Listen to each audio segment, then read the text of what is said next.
नमस्कार, आदाब, सत श्री अकाल। स्वागत है आपका फंक्शंस में। सर कौन से फंक्शन करवा रहे हो? अरे मेरे भाई चैप्टर का नाम है फंक्शंस, वो पढ़ रहे हैं अपन, वो पढ़ने में स्वागत है।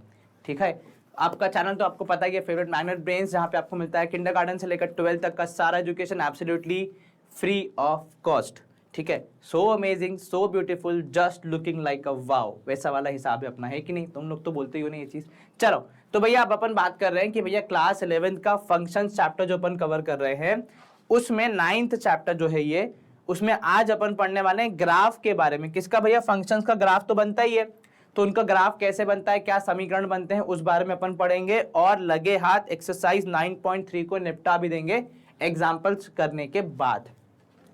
ठीक है, तो करीब 1 से 2 घंटे का सेशन होगा, थोड़ा लंबा, ज्यादा लंबा नहीं जाएगा, इतने में प्रोबेबली हो जाना चाहिए आपका आज का काम। चलिए, हाँ, अगर इस सेशन के पहले हमने क्या पढ़ा है वो आप देखना चाहते हैं तो डिस्क्रिप्शन बॉक्स में आपको प्रीवियस वीडियो लिखा हुआ मिल जाएगा, वहां पे आपको वीडियो का पूरा लिंक मिल जाएगा। क्लिक करेंगे सीधे पिछले वीडियो पे पहुंच जाएंगे, वहां से आप कुछ नई चीजें सीख लेंगे और उम्मीद है कि शेयर भी करेंगे अपने फ्रेंड्स एंड फैमिली में। चलो मुद्दे की बात पे आते हैं कि आज पढ़ाई क्या होने वाली है भैया। तो आज अपन पढ़ने वाले हैं कि जो फंक्शंस होते हैं उनके ग्राफ कैसे बनते हैं, क्या होता है, क्या पूरे मामलात होते हैं, वो अपन देखेंगे। चलो, graph provide us geometric visualization of the problems and hence these help a lot in understanding the problems। Graph का जो मूल एजेंडा होता है, चाहे आप कभी भी बनाएं, कहीं भी बनाएं, वो आपको एक ज्योमेट्रिक विजुअलाइजेशन देते हैं। ठीक है, इन सेंस वो आपको ये बताते हैं कि ये पर्टिकुलर फंक्शन यदि हम बनाएंगे, यदि हम इसको ड्रॉ करने की कोशिश करेंगे तो कैसे ड्रॉ होगा। क्योंकि बहुत सारी ऐसी चीजें जो लिखने के साथ साथ अगर आपको उसकी कोई पिक्चर मिल जाए, कोई रिप्रेजेंटेशन मिल जाए पिक्टोरियल या फिर ग्राफिकल, तो आप इजीली चीजों को ग्रास्प कर पाते हैं। ठीक है, तो यहां पे समस्याओं का मतलब बेसिकली फंक्शन से है और उनको अंडरस्टैंड करने में बहुत हेल्प करते हैं हमारे ग्राफ। क्लियर है ये मामला? जी सर। चलिए, graph of a real function F denoted by, देखो यहां पे लिखा है अब जी इन अ ब्रैकेट एफ। ठीक है, बहुत सारे लड़कों के मन में खुशी की लहर कि कहीं तो हुआ जिंदगी में इनसे सामना। Is the set of all points, that is कौन से भैया क्या होता है ग्राफ में? तो इसमें आपका सेट ऑफ ऑल पॉइंट्स होता है, वो सारे पॉइंट्स का आप सेट बनाते हो। देखो वहां ब्रैकेट में लिखा है कैसा होगा सेट, जिसमें पहली वैल्यू x की होती है, मतलब पहली वैल्यू आपकी डोमेन से होती है, दूसरी वैल्यू आपकी रेंज से होती है कि इस पर्टिकुलर वैल्यू के लिए x की हमारा फंक्शन कैसे रिस्पॉन्ड कर रहा है, क्या आंसर दे रहा है।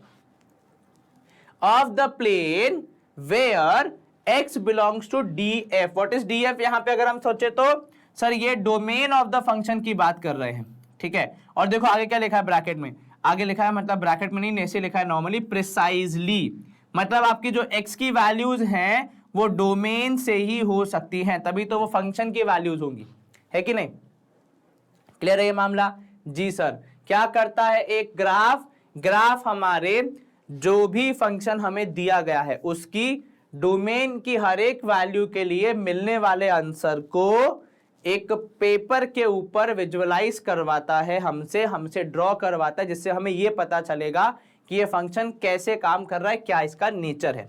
ठीक है, चलिए, इसमें दो चीजें इंपॉर्टेंट हैं, एक x यानी वैल्यू ऑफ x जो हम रख रहे हैं फंक्शन में, और दूसरा इंपॉर्टेंट है कि फंक्शन में रखने पे जो हमारा फंक्शन है x की वैल्यू रखने पे वो कैसे रिएक्ट कर रहा है, मतलब कैसे सॉल्व होके आंसर दे रहा है।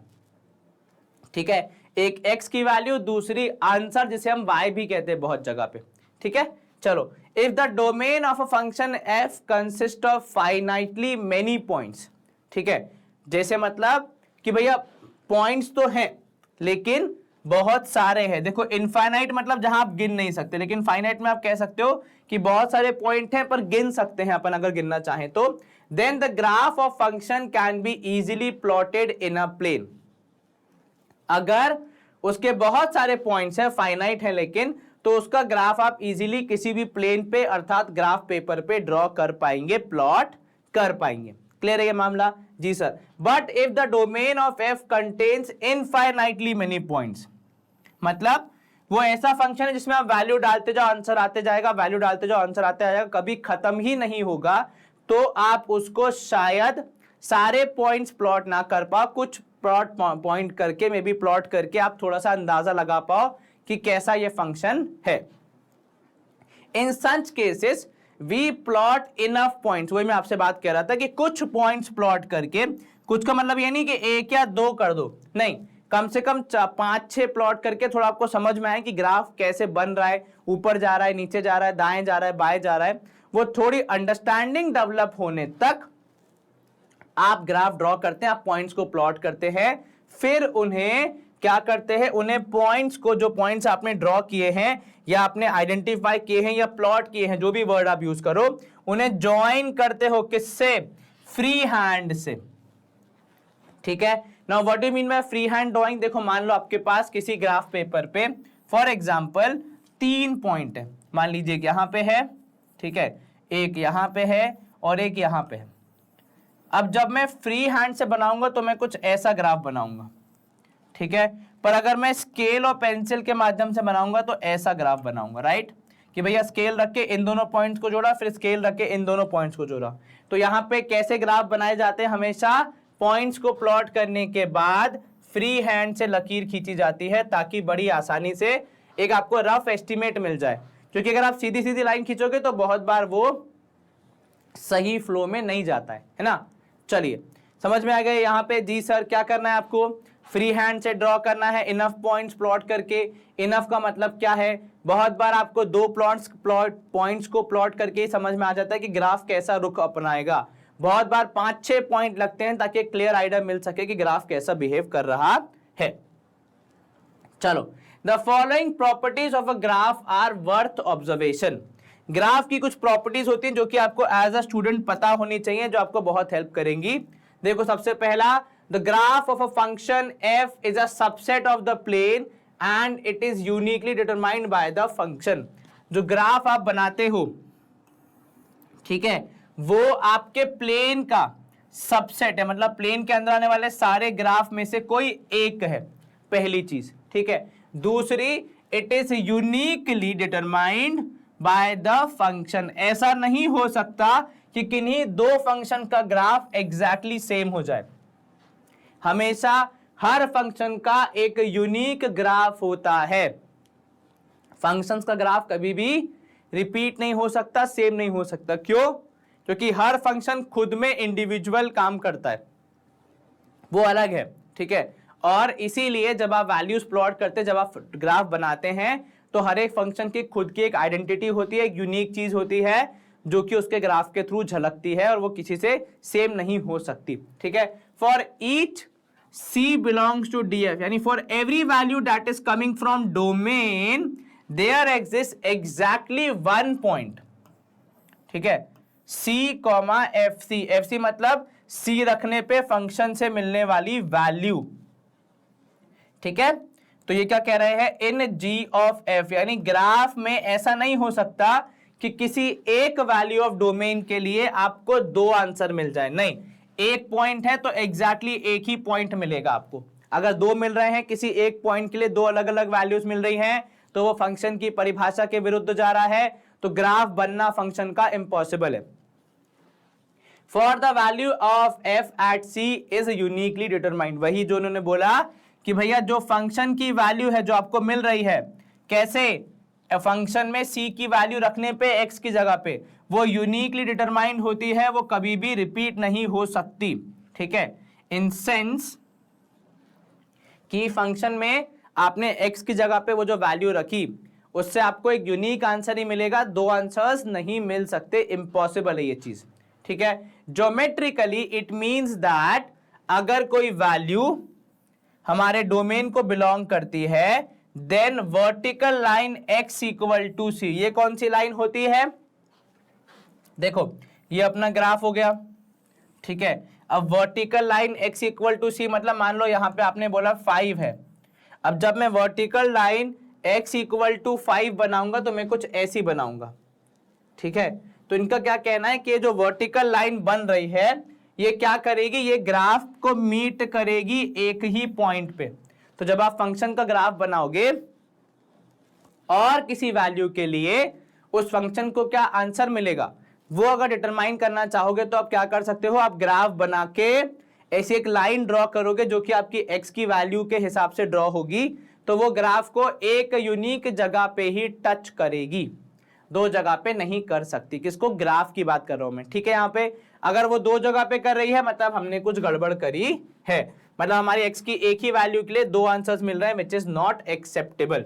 On the other hand, if a real number c does not belong to the domain, then x equal to c shall not meet the graph of the function at all। अब यहां पे कह रहे हैं कि अगर कोई वैल्यू x की आपके डोमेन को बिलोंग नहीं करती है तो वो वैल्यू की line, that is x equal to c की लाइन आपके ग्राफ से नहीं मिलनी चाहिए। Is this clear? मतलब अगर मेरे पास मान लो x इक्वल टू -2 है, पर अगर वो मेरे फंक्शन की एक्सेप्टेबल वैल्यूज डोमेन का पार्ट नहीं है तो फिर उसका ग्राफ के साथ मीट होने का चांस नहीं बनता है। अगर वो मिल रहे हैं मतलब कुछ ना कुछ गड़बड़ है, या तो हमने डोमेन सही नहीं निकाला है या फिर हमने ग्राफ गलत ड्रॉ किया है। क्लियर है ये मामला? जी सर, यहां तक कोई दिक्कत जरा सी भी नहीं सर, चलिए बहुत बढ़िया। अब देखो यहाँ पे क्या बोल रहे हैं, नेक्स्ट हमारे पास और क्या पॉइंट है, it follows that every subset of a plane can not form a graph of some function. मतलब अगर आप उस प्लेन में देखोगे तो आपको बहुत सारे पोटेंशियल ग्राफ मिलेंगे, ठीक है, लेकिन हर ग्राफ किसी फंक्शन का नहीं होगा, ठीक है।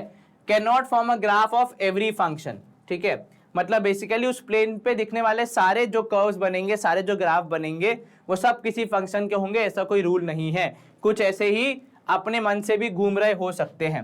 In order that a non empty set G of points in the plane may form a graph of some function, it is necessary that each vertical line shall meet in almost one point। यानी अगर आपको कोई graph बनना है तो वही नियम है कि जो हमारी वर्टिकल लाइन है, यानी जो x की अलग अलग वैल्यूज पे हम लाइन बनाएंगे, वो आपके ग्राफ को, वो ग्राफ को क्या करना चाहिए, मीट करना चाहिए एट मोस्ट वन पॉइंट, ठीक है। ये हो सकता है कि वो मीट ना करे, ठीक है, ये भी हो सकता है कि वो मीट एक बार करे, पर एक से ज्यादा बार नहीं करनी चाहिए। फॉर एग्जाम्पल अगर मैं आपको बताऊं, देखो इस पॉइंट का मतलब क्या है, इन दोनों पॉइंट्स का, जैसे ये मान लो आपका ग्राफ पेपर है एक्स और वाई एक्सिस। अब आपने एक ग्राफ बनाया विच प्रोबेबली लुक्स लाइक दिस। अब ये जो ग्राफ है ये हमारे प्लेन का सबसेट है। आपको कैसे पता? सब प्लेन में बना है मतलब ग्राफ पेपर पे बना है मतलब उसका सबसेट तो होगा ना, वरना बना कैसे होगा? बिल्कुल ठीक। लेकिन क्या ये किसी फंक्शन का ग्राफ है? ये सवाल हमारे मन में आना चाहिए। इनका कहना है कि नहीं, हर एक ग्राफ किसी फंक्शन का ग्राफ नहीं होगा, ठीक है, आपकी बात मान ली, पर लेकिन हम चेक कैसे करेंगे कि ये किसी फंक्शन का ग्राफ है कि नहीं है? तो उनका कहना है, देखो नेक्स्ट लाइन में उन्होंने बताया यहां पे कि आप क्या करेंगे, आप जो भी नेसेसरी, आप जो इंपॉर्टेंट यहां पे वो क्या करेंगे कि हर वर्टिकल लाइन, अब वर्टिकल लाइन कैसे बनती है? तो सर वर्टिकल लाइन x की अलग अलग वैल्यूज पे बनती है। मान लो x इक्वल टू 1 पे बनाई हमने, x इक्वल टू 2 पे बनाई, x इक्वल टू 3 पे बनाई। तो इनका कहना है, या इस पॉइंट के हिसाब से क्या कहना चाह रहे हैं कि देखिए आपकी जो वर्टिकल लाइंस बनी है x की अलग अलग वैल्यूज पे, उनके लिए दो ही ऑप्शन है, या तो वो ग्राफ को ना मीट करें, जैसा कि यहां पे हो रहा है, अगर आप ध्यान से देखो ये तीनों लाइन क्या कर रही है, ग्राफ को मीट नहीं कर रही हैं, ये भी चलेगा, ठीक है, या फिर कोई लाइन ग्राफ को एटमोस्ट एक बार मीट करे, वो भी चलेगा। लेकिन एक से ज्यादा बार अगर मीट कर रही है तो फिर भैया आपके ग्राफ में कुछ गड़बड़ है, तो फिर ये फंक्शन का ग्राफ नहीं हो सकता। एटमोस्ट का क्या मतलब होता है कि हद से हद एक पॉइंट, एक पॉइंट से ज्यादा आपका नहीं हो सकता, ठीक है। किसका? कि वर्टिकल लाइन आपके ग्राफ को टच कर जाए, ठीक है। इसी को अगर मैं देखो ऐसे बना दूं,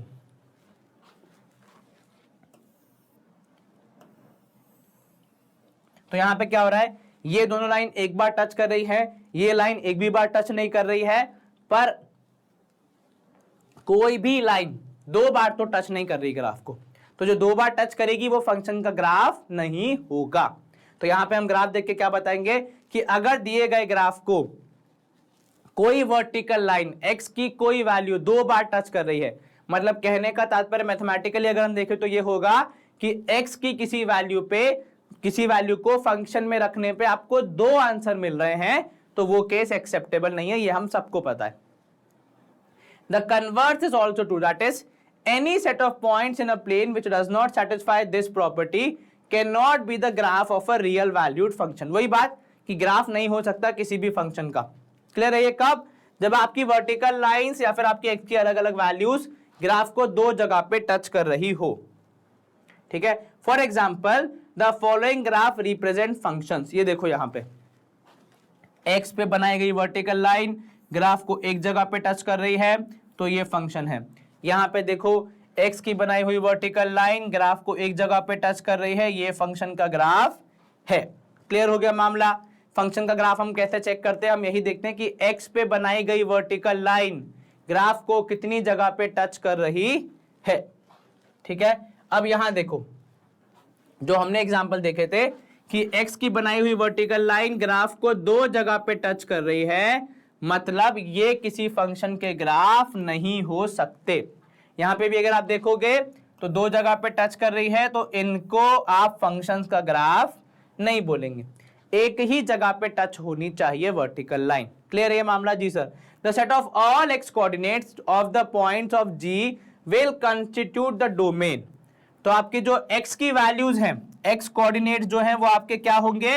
वो आपके डोमेन होंगे, और जो करस्पॉन्डिंग वाई कोऑर्डिनेट्स हैं वो क्या होंगे? वो आपकी रेंज होंगी। क्लियर है ये?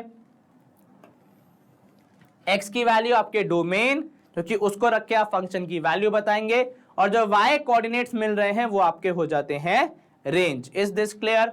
फंक्शन के ग्राफ को कैसे आइडेंटिफाई करना है, कैसे वेरीफाई करना है, और कौन सी वैल्यू डोमेन से बनेगी और कौन सी वैल्यू रेंज के लिए यूज होगी। दिमाग, we can find the range of function from its graph. बहुत बार ऐसा होता है कि जब आप किसी फंक्शन की रेंज क्या कर सकते हो? ग्राफ से बता सकते हो। In fact, the values of y constitute the range of the function. For example, अगर मैं आपको थोड़ा पीछे लेके जाऊं, ठीक है, क्योंकि ये तो फंक्शन के ग्राफ है नहीं, यहां पे देखो जो आपका फंक्शन है वो 0 से नीचे नहीं जा रहा है ना? तो अगर मुझसे कोई इसकी रेंज पूछेगा तो ये 0 से ऊपर ही ऊपर जाते जा रहा है, तो प्रोबेबली मैं बोलूंगा इसकी रेंज को 0 से लेकर इंफिनिटी तक। और 0 पे स्क्वायर ब्रैकेट क्यों? क्योंकि 0 पे टच कर रहा है, मतलब x की किसी वैल्यू पे ये 0 के बराबर आ रहा है, उसके बाद ये ऊपर की ओर जा रहा है, तो मुझे नहीं पता कहां तक जाएगा, इसलिए इंफिनिटी तक। यहां पे भी अगर आप देखो तो ये 0 को टच कर रहा है, तो यहां पे हम क्या बोलेंगे कि क्योंकि 0 को टच कर रहा है और यहां से अग्रसर ऊपर जा रहा है, तो इसका रेंज भी 0 से इंफिनिटी। डोमेन, क्योंकि अभी कुछ दिख नहीं रहा है, प्रोबेबली x की सारी वैल्यूज पे आंसर आ रहे हैं, तो हम बोलेंगे रियल नंबर्स। ठीक है, क्योंकि देखो इसमें क्या होता है, x के इस तरफ पॉजिटिव वैल्यूज, x के इस तरफ नेगेटिव वैल्यूज, ग्राफ दोनों पक्षों में है, मतलब क्लियर है कि ये पॉजिटिव नेगेटिव दोनों वैल्यूज ले रहा है। और y में क्या होता है? ऊपर पॉजिटिव नीचे नेगेटिव। अब क्योंकि ग्राफ नीचे नहीं जा रहा है 0 के, तो हमने क्या बोला भैया कि आप नेगेटिव वैल्यूज नहीं ले रहे हैं, इसलिए आपका रेंज 0 से इंफिनिटी तक हमने लिखा। क्लियर है ये मामला? समझ में आ गया? चलिए अब कुछ हमारे फंक्शंस के ग्राफ जो कि आपको पता होने चाहिए। जैसे यहां पे लिखा है, now we shall discuss some standard real functions. ठीक है, कुछ ऐसे फंक्शन जो कि बहुत स्टैंडर्ड हैं और उनके ग्राफ कैसे बनेंगे वो हम यहां पे देखेंगे। ठीक है, और ये बहुत बार यूज भी होते हैं। फॉर एग्जांपल यहां पे आपको दिया है कांस्टेंट फंक्शन, चित्र के माध्यम से आप देख सकते हैं, लिखा है f of x is equal to c. For example मैंने लिख दिया कि f of x is equal to 5। अब जरा इसको सोचो, ये फंक्शन है, फॉर एग्जाम्पल आप x की कोई भी वैल्यू रख दो, आंसर क्या आएगा? 5। ठीक है, तो यहां पे ग्राफ कैसा बनेगा? तो सर अगर हम ऐसे देखें, हमने रखा x की वैल्यू 1 तो यहां पे आंसर आया 5, हमने रखा x की वैल्यू 2 तो आंसर आया 5, हमने रखा x की वैल्यू 3 तो आंसर आया 5, क्योंकि हमारा फंक्शन क्या है? f of x is equal to 5, मतलब कुछ भी रख लो आंसर 5 ही आएगा, x रखने की कहीं जगह ही नहीं है। तो उस केस में आपको, क्योंकि सारी वैल्यू पे सेम ही आंसर मिल रहा है और फंक्शन में अलाउड है सेम आंसर मिलना, बस एक वैल्यू के 2 आंसर नहीं हो सकते, सेम आंसर हो सकता है दो वैल्यूज का। इसीलिए यहां पे हमने ग्राफ कैसा देखा, a graph which is parallel to x axis. Reason being कि x की कोई भी वैल्यू रखो, आंसर तो कांस्टेंट है, फिक्स है, 5 है, जैसे यहाँ पे एग्जांपल में हमने देखा। चलो अब देखो यहाँ पे क्या लिखा है, क्या हमें यहाँ पे समझना है थोड़ा सा और। Let c be a real fixed real number, then a function f defined by f of x equal to c for all x belonging to r, मतलब सारे रियल नंबर्स के लिए, is called a constant function. Constant का मतलब ही क्या होता है, जो एक जैसा रहे। इस फंक्शन में भी आप देखोगे अगर f ऑफ x जो है वो हर एक वैल्यू के लिए एक ही आंसर दे रहा है, तो एक जैसा ही रह रहा है, x कुछ भी रख दो, ठीक है। Its graph with a straight line, कैसी है भैया, स्ट्रेट लाइन होगी parallel to x axis at a distance of mod c units. Mod c units क्यों, क्योंकि आप x की वैल्यू चाहे नेगेटिव रखो चाहे पॉजिटिव रखो, आपका जो डिस्टेंस है वो कितना होगा, वो कांस्टेंट वैल्यू के बराबर ही होगा। जैसे हमने जो आंसर निकाला था फंक्शन के लिए, तो डिस्टेंस कितना होगा, 5 होगा। अ portion of the graph for c greater than 0 is showing in figure clearly. यहां पे देखो आपको दिखा हुआ है ग्राफ। डोमेन कितना होगा, सर एक्चुअली कोई भी वैल्यू रख लो, डोमेन में कोई फर्क ही नहीं पड़ेगा, बिल्कुल ठीक कहा आपने। तो आपका डोमेन हो जाएगा r, और रेंज क्या होगी, तो सर इतनी मेहनत करने के बाद भी हमें कांस्टेंट टर्म ही मिल रही है, तो वही हमारी रेंज होगी फॉर ऑल द वैल्यूज। तो अगर कोई पूछे किसी कांस्टेंट फंक्शन का डोमेन और रेंज बता दो, तो आप क्या बोलोगे, domain is r and range is the value in the constant function. Clear है ये मामला, जी sir. In particular if c is equal to 0, अगर मान लो कोई आपने फंक्शन बना दिया कि f of x is equal to 0, आपने c की जगह पे 0 रख दिया, तो क्या होगा वो, तो उसे आप कहते हैं zero function and it's graph is the x axis itself. उसे आप जीरो फंक्शन कहते हैं, उसका ग्राफ कैसा होगा कि x की कोई भी वैल्यू रख दो, आंसर क्या आ रहा है, आंसर तो 0 आ रहा है। तो हमारी जो ओरिजिनल x एक्सिस की लाइन है वही हमारा ग्राफ का भी काम करेगी। कब, जब आप जीरो फंक्शन की बात करते हैं तब। उसके अलावा बाकी सब में आप जैसे जैसे वैल्यू रखते जाएंगे आपका ग्राफ ऊपर नीचे होते जाएगा। ऐसा जरूरी नहीं है कि हमेशा ये पॉजिटिव वैल्यू ही रहेगा। मान लो आपने रख दिया f of x is equal to -4, तो उस केस में ग्राफ कैसा बनेगा, नीचे के साइड बनेगा पैरेलल टू x एक्सिस। लेकिन सर यहां तो आपने मॉड c यूनिट्स बोला, अरे मेरे भाई वो डिस्टेंस की बात कर रहा है। तो अगर मैंने ये भी बनाया तो कोई मुझसे पूछे कि x एक्सिस और ग्राफ के बीच का डिस्टेंस क्या है, तो मैं 4 यूनिट्स ही तो बोलूंगा भैया। -4 का भी डिस्टेंस के लिए बोलते हैं क्या, इंसान हंसेगा, क्योंकि डिस्टेंस है तो कभी नेगेटिव तो हो नहीं सकता है ना। तो -4 इज द वैल्यू, पर अगर कोई डिस्टेंस पूछेगा तो it is mod of 4 units, यानी यहां पे आपका जवाब आएगा 4 यूनिट्स। क्लियर हो गया ये, कहीं कोई दिक्कत जरा सी भी नहीं सर। चलिए यहां पे हमने सीखा कांस्टेंट फंक्शन के बारे में। अब नेक्स्ट इज आइडेंटिटी फंक्शन। अब इसमें क्या होता है, तो देखो अगर आप ध्यान से, तो उन्होंने लिखा है कि the function f defined by f of x is equal to x, यानी जो वैल्यू आप x की रख रहे हो वही आपका आंसर हो जाएगा। जैसे मान लो आपने रख दिया f of x equal to x, अब आपने रखा x की वैल्यू 1, तो f ऑफ 1 कितना हो जाएगा, f ऑफ 1 हो जाएगा 1। आपने रखा f की वैल्यू 2, तो कितना हो जाएगा सर 2। आपने रखा x की वैल्यू 4, तो आंसर कितना आएगा 4। तो जैसे जैसे आप x की वैल्यू रखते जाओगे और जो वैल्यू x की रखोगे वही आपका आंसर होगा, तो इसे आप कहते हो हमेशा कैसा फंक्शन, इसे आप कहते हो आइडेंटिटी फंक्शन। यानी ये जो नंबर है या जो x की वैल्यू है उसकी आइडेंटिटी को आगे बढ़ाता है। Its graph is a straight line passing through origin. Why origin, because क्योंकि आपने x को रियल नंबर फैमिली में रखा है, तो भैया x 0 भी तो हो सकता है, तो इसलिए वो ओरिजिन से पास होगा and inclined at an angle of 45 degree with the x axis. और उसका एंगल क्या बनेगा, उसका एंगल बनेगा x एक्सिस से 45 डिग्री का। ऐसा क्यों, क्योंकि आप जब वैल्यूज रख रहे हो तो आपका एंगल उस दिशा में ही जाएगा। ठीक है, किसके साथ, x एक्सिस के साथ। कोई अगर ऐसे पूछे कि अगर x के साथ 45 है तो y के साथ कितना होगा, तो भैया ये तो बहुत सिंपल सा गणित है कि ये पूरा अगर 90 है और नीचे वाला हिस्सा 45 है तो ऊपर वाला हिस्सा भी 45 ही होगा। बिल्कुल ठीक।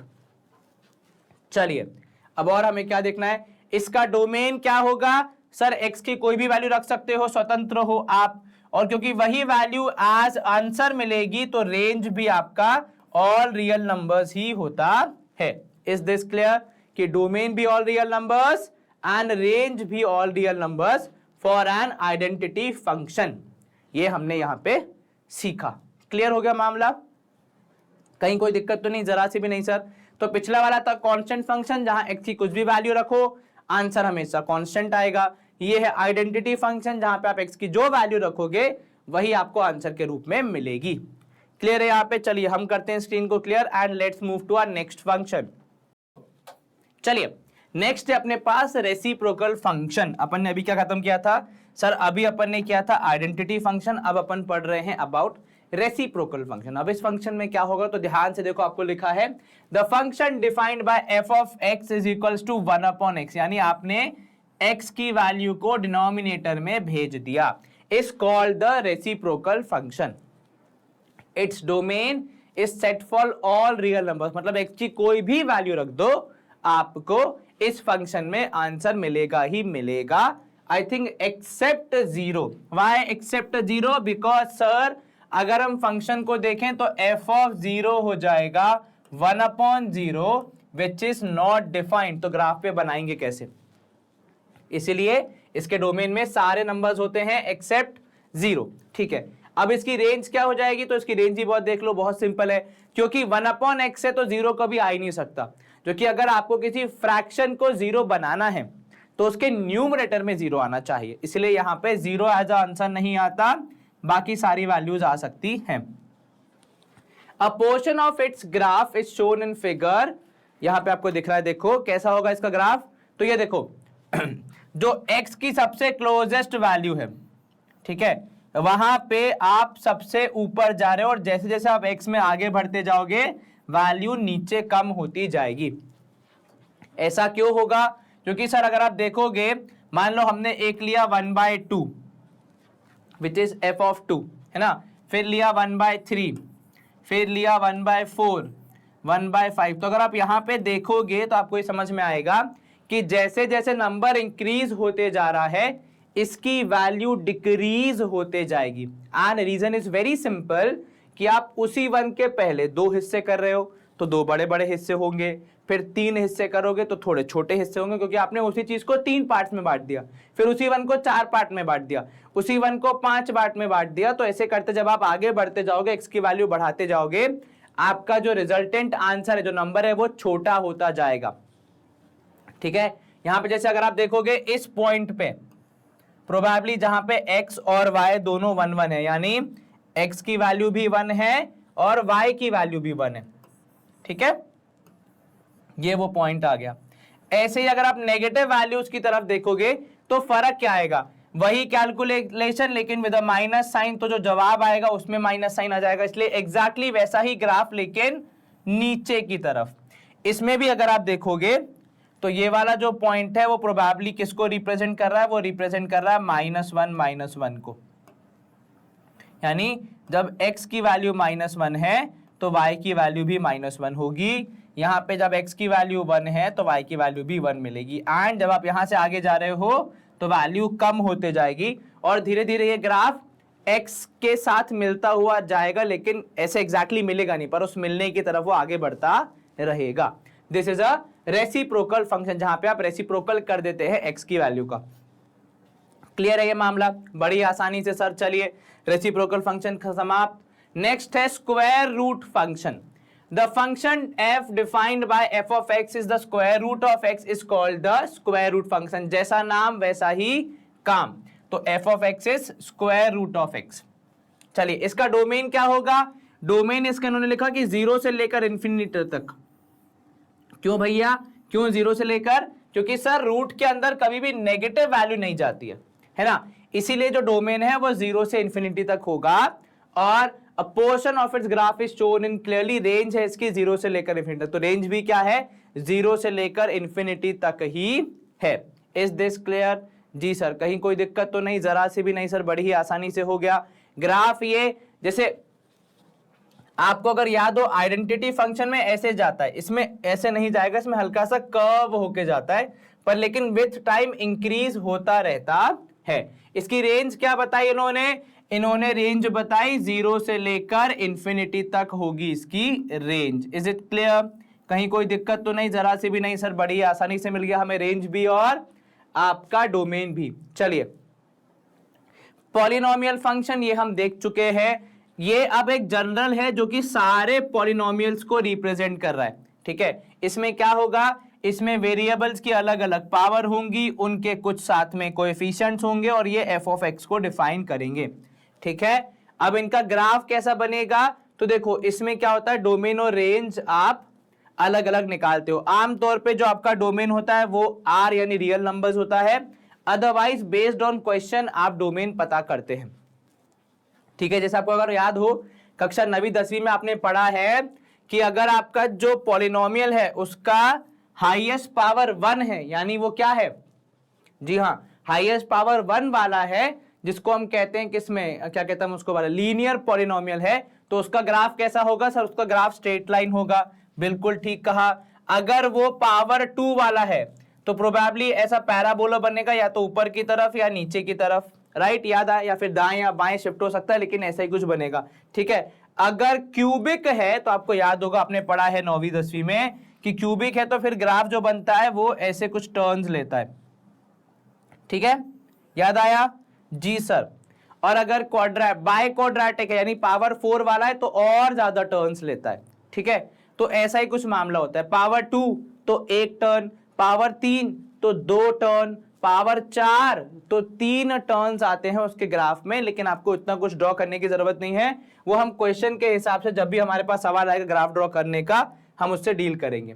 चलिए अब देखिए यहां कुछ इंपॉर्टेंट जानकारी है। If an is not equal to 0 then f is called a polynomial function of degree n।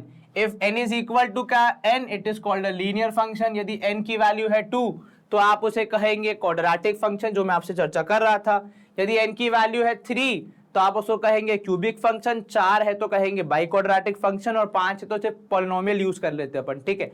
For example f of x 7 - 3x is a linear function, power 1 है x की तो लीनियर।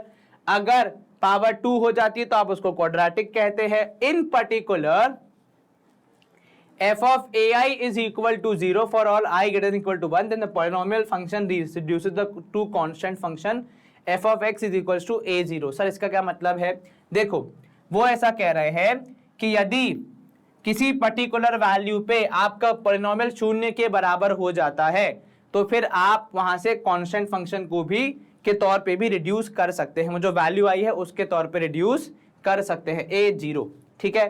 क्लियर है ये? हाँ जी sir, कहीं कोई दिक्कत तो नहीं, जरा सी भी नहीं सर।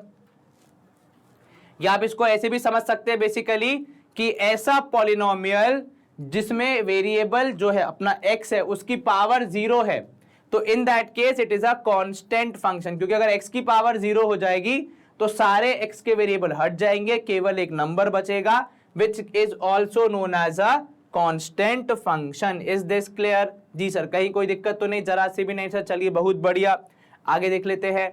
अब रैशनल फंक्शन क्या होगा? A rational function, a function which can be expressed as quotient of two polynomial functions, ठीक है। यानी दो पॉलिनोमियल फंक्शंस को आप डिवाइड करने पे, या आप डिवाइड कर रहे हैं तो आपको कुछ रिजल्ट मिल रहा है, उसे आप कहते हैं रैशनल फंक्शन। ये देखो यहां लिखा है, it can be expressed as quotient। Question मतलब दो पॉलिनोमियल को डिवाइड करने के बाद मिलने वाला रिजल्ट, ठीक है, ऑफ टू पॉलिनोमियल फंक्शंस। यदि दो पॉलिनोमियल फंक्शन को डिवाइड करने पे आपको एक क्वोशिएंट मिल रहा है, यानी एक सॉल्यूशन मिल रहा है, एक वैल्यू मिल रही है, that is your rational function, ठीक है। क्लियर है ये मामला? यहां देखिए आपने एफ ऑफ एक्स कैसे डिसाइड किया है कि ऊपर एक पॉलिनोमियल है, नीचे एक पॉलिनोमियल है, और इसको मिला के, इन दोनों के डिवीजन को मिला के आपने एक नया पॉलिनोमियल बना दिया जिसे आप रैशनल फंक्शन कहेंगे। ऐसे बहुत सारे क्वेश्चंस को हमने सॉल्व किया है, आपको याद भी होगा, डोमेन और रेंज भी निकाली है, वैसा ही यहाँ पे कुछ करना है। अब इसकी डोमेन कैसे निकाली हमने? डिनोमिनेटर को देखते हुए निकालिए। याद है हमने कहा है कि denominator can not be equal to 0। उसी के हिसाब से इन्होंने बताया कि -2 और +2 रखने पे आपका डोमेन हिल जाएगा, तो कृपया इनको ना रखें। ठीक है, चलिए पूरी तरीके से क्लियर है मामला। What is a rational function? जब आप किन्हीं दो पॉलिनोमियल फंक्शंस को डिवाइड करके एक नया फंक्शन बनाते हैं तब आप उसे कहते हैं रैशनल फंक्शन। ठीक है, चलिए now what is modulus function? अब देखो मॉड्यूलस हमने पढ़ा है, जिसको हम शॉर्ट में मॉड भी कहते हैं। इसका काम क्या होता है? सर इसका काम बहुत सिंपल होता है। यदि x की वैल्यू 0 से कम है यानी नेगेटिव है, तो उसको ये माइनस साइन से मल्टीप्लाई करके पॉजिटिव बना देता है। यदि x की वैल्यू 0 से बड़ी या 0 के बराबर है तो वो एज इट इज लेके चलता है। कुल मिला के मॉड का काम होता है कि आपने सॉल्व किया और आपका आंसर द मॉड की वैल्यू आई वो हमेशा पॉजिटिव वैल्यू ही आएगी। ठीक है, द फंक्शन डिफाइंड बाय, यहाँ पे देखो definition the in terms of mathematics. इसकी कोई शब्दों में डेफिनेशन दे पाना शायद थोड़ा मुश्किल होगा, तो उन्होंने क्या किया, उन्होंने बहुत सिंपल सा काम किया है कि जो आपका x है उसको दो नेचर्स में बांट दिया, एक नेगेटिव और दूसरा पॉजिटिव या फिर जीरो। तो इस केस में पॉजिटिव या जीरो जब होगा तो वो पॉजिटिव ही रहेगा, दैट इज x। लेकिन अगर नेगेटिव होगा तो हमने एक्स्ट्रा एक माइनस साइन लगा दिया जो नेगेटिव के माइनस को खा जाएगा, बेसिकली क्या करेगा, डाइजेस्ट कर देगा, और रिजल्टेंट आपको जो मिलेगा वो एक पॉजिटिव नंबर ही मिलेगा, पॉजिटिव वैल्यू ही मिलेगी। क्लियर है ये मामला? ठीक है, इसका ग्राफ कैसा होगा? देखो इन्होंने क्या कहा कि negative value as a answer नहीं मिलेगी, इसलिए हमारा जो ग्राफ है वो वाई एक्सिस में नेगेटिव साइड नहीं जा रहा है। उसका कहना सिर्फ इतना है कि आप x को पॉजिटिव रखो तो भी y पॉजिटिव मिलेगा, आप x को नेगेटिव रखो तो भी आंसर के रूप में y आपको पॉजिटिव वैल्यू ही मिलेगा। Is this clear? जी सर। क्या होता है मॉड का काम? सर मॉड का काम होता है नेगेटिविटी में से पॉजिटिविटी निकालना, मतलब नेगेटिव को नेगेटिव साइन हटा के या डाइजेस्ट करके पॉजिटिव के रूप में बाहर फेंक देना, और पॉजिटिव को वो पॉजिटिव ही रखता है। बहुत लोग कंफ्यूज क्या हो जाते हैं कि जब नेगेटिव को पॉजिटिव कर रहा है तो पॉजिटिव को नेगेटिव कर देगा, नहीं, केवल नेगेटिव को पॉजिटिव बनाने का कार्य करता है, वो पॉजिटिव को छेड़ता नहीं है कि भैया आप कहां से आए, आप जैसे हो वैसे ही जाने। तो चलो एक्सपोनेंशियल फंक्शन यानी पावर्स का इस्तेमाल करना। अब यहां देखिए, if a is any positive real number, यदि a कोई पॉजिटिव रियल नंबर है तो एक फंक्शन f ऑफ x जिसमें a की पावर है x, ठीक है, यानी पावर को आप यहाँ पे वेरिएबल के रूप में लेके चल रहे हो कि आप उसको बढ़ा घटा सकते हो, ठीक है, तो इसे आप कहते हो जनरल एक्सपोनेंशियल फंक्शन। अब इसकी रेंज क्या होती है भैया?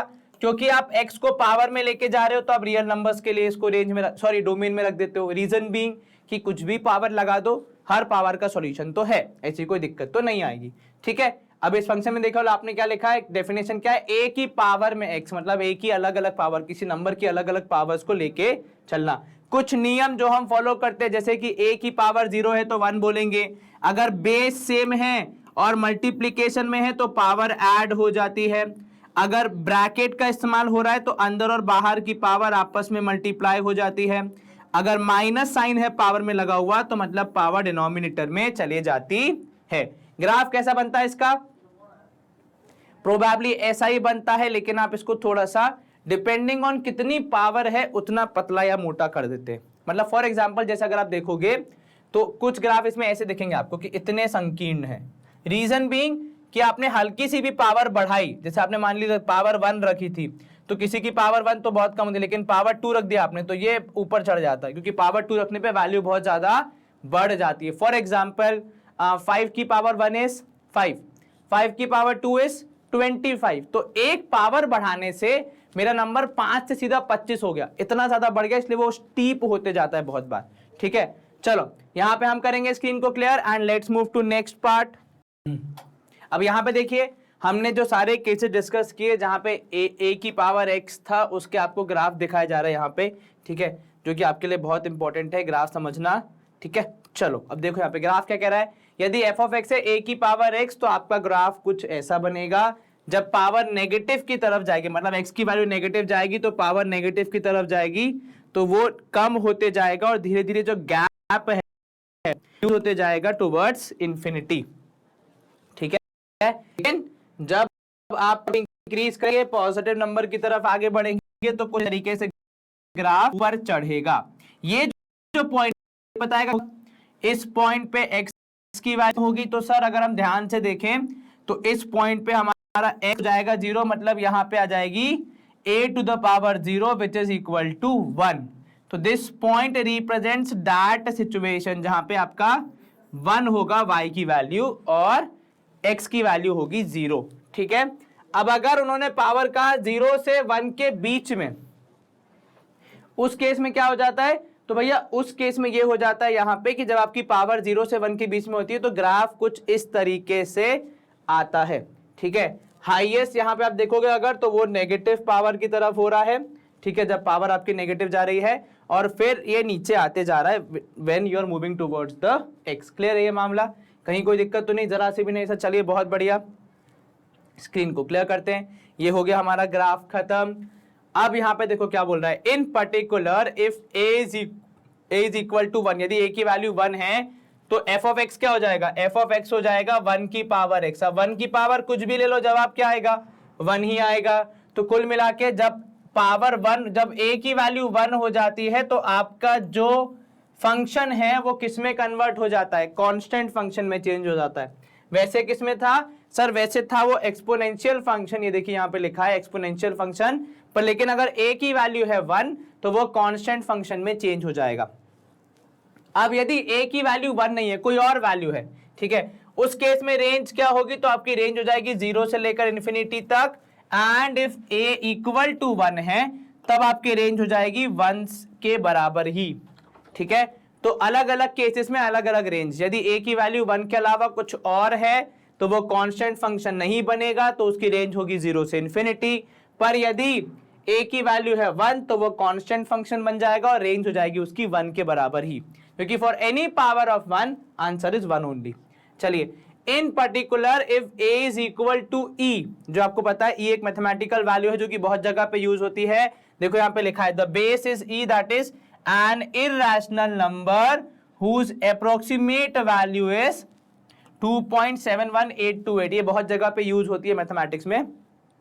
Then the function f of x ex is called natural exponential function. यदि e की पावर x की बात करेंगे तो वो नेचुरल एक्सपोनेंशियल फंक्शन के तौर पे कहलाता है।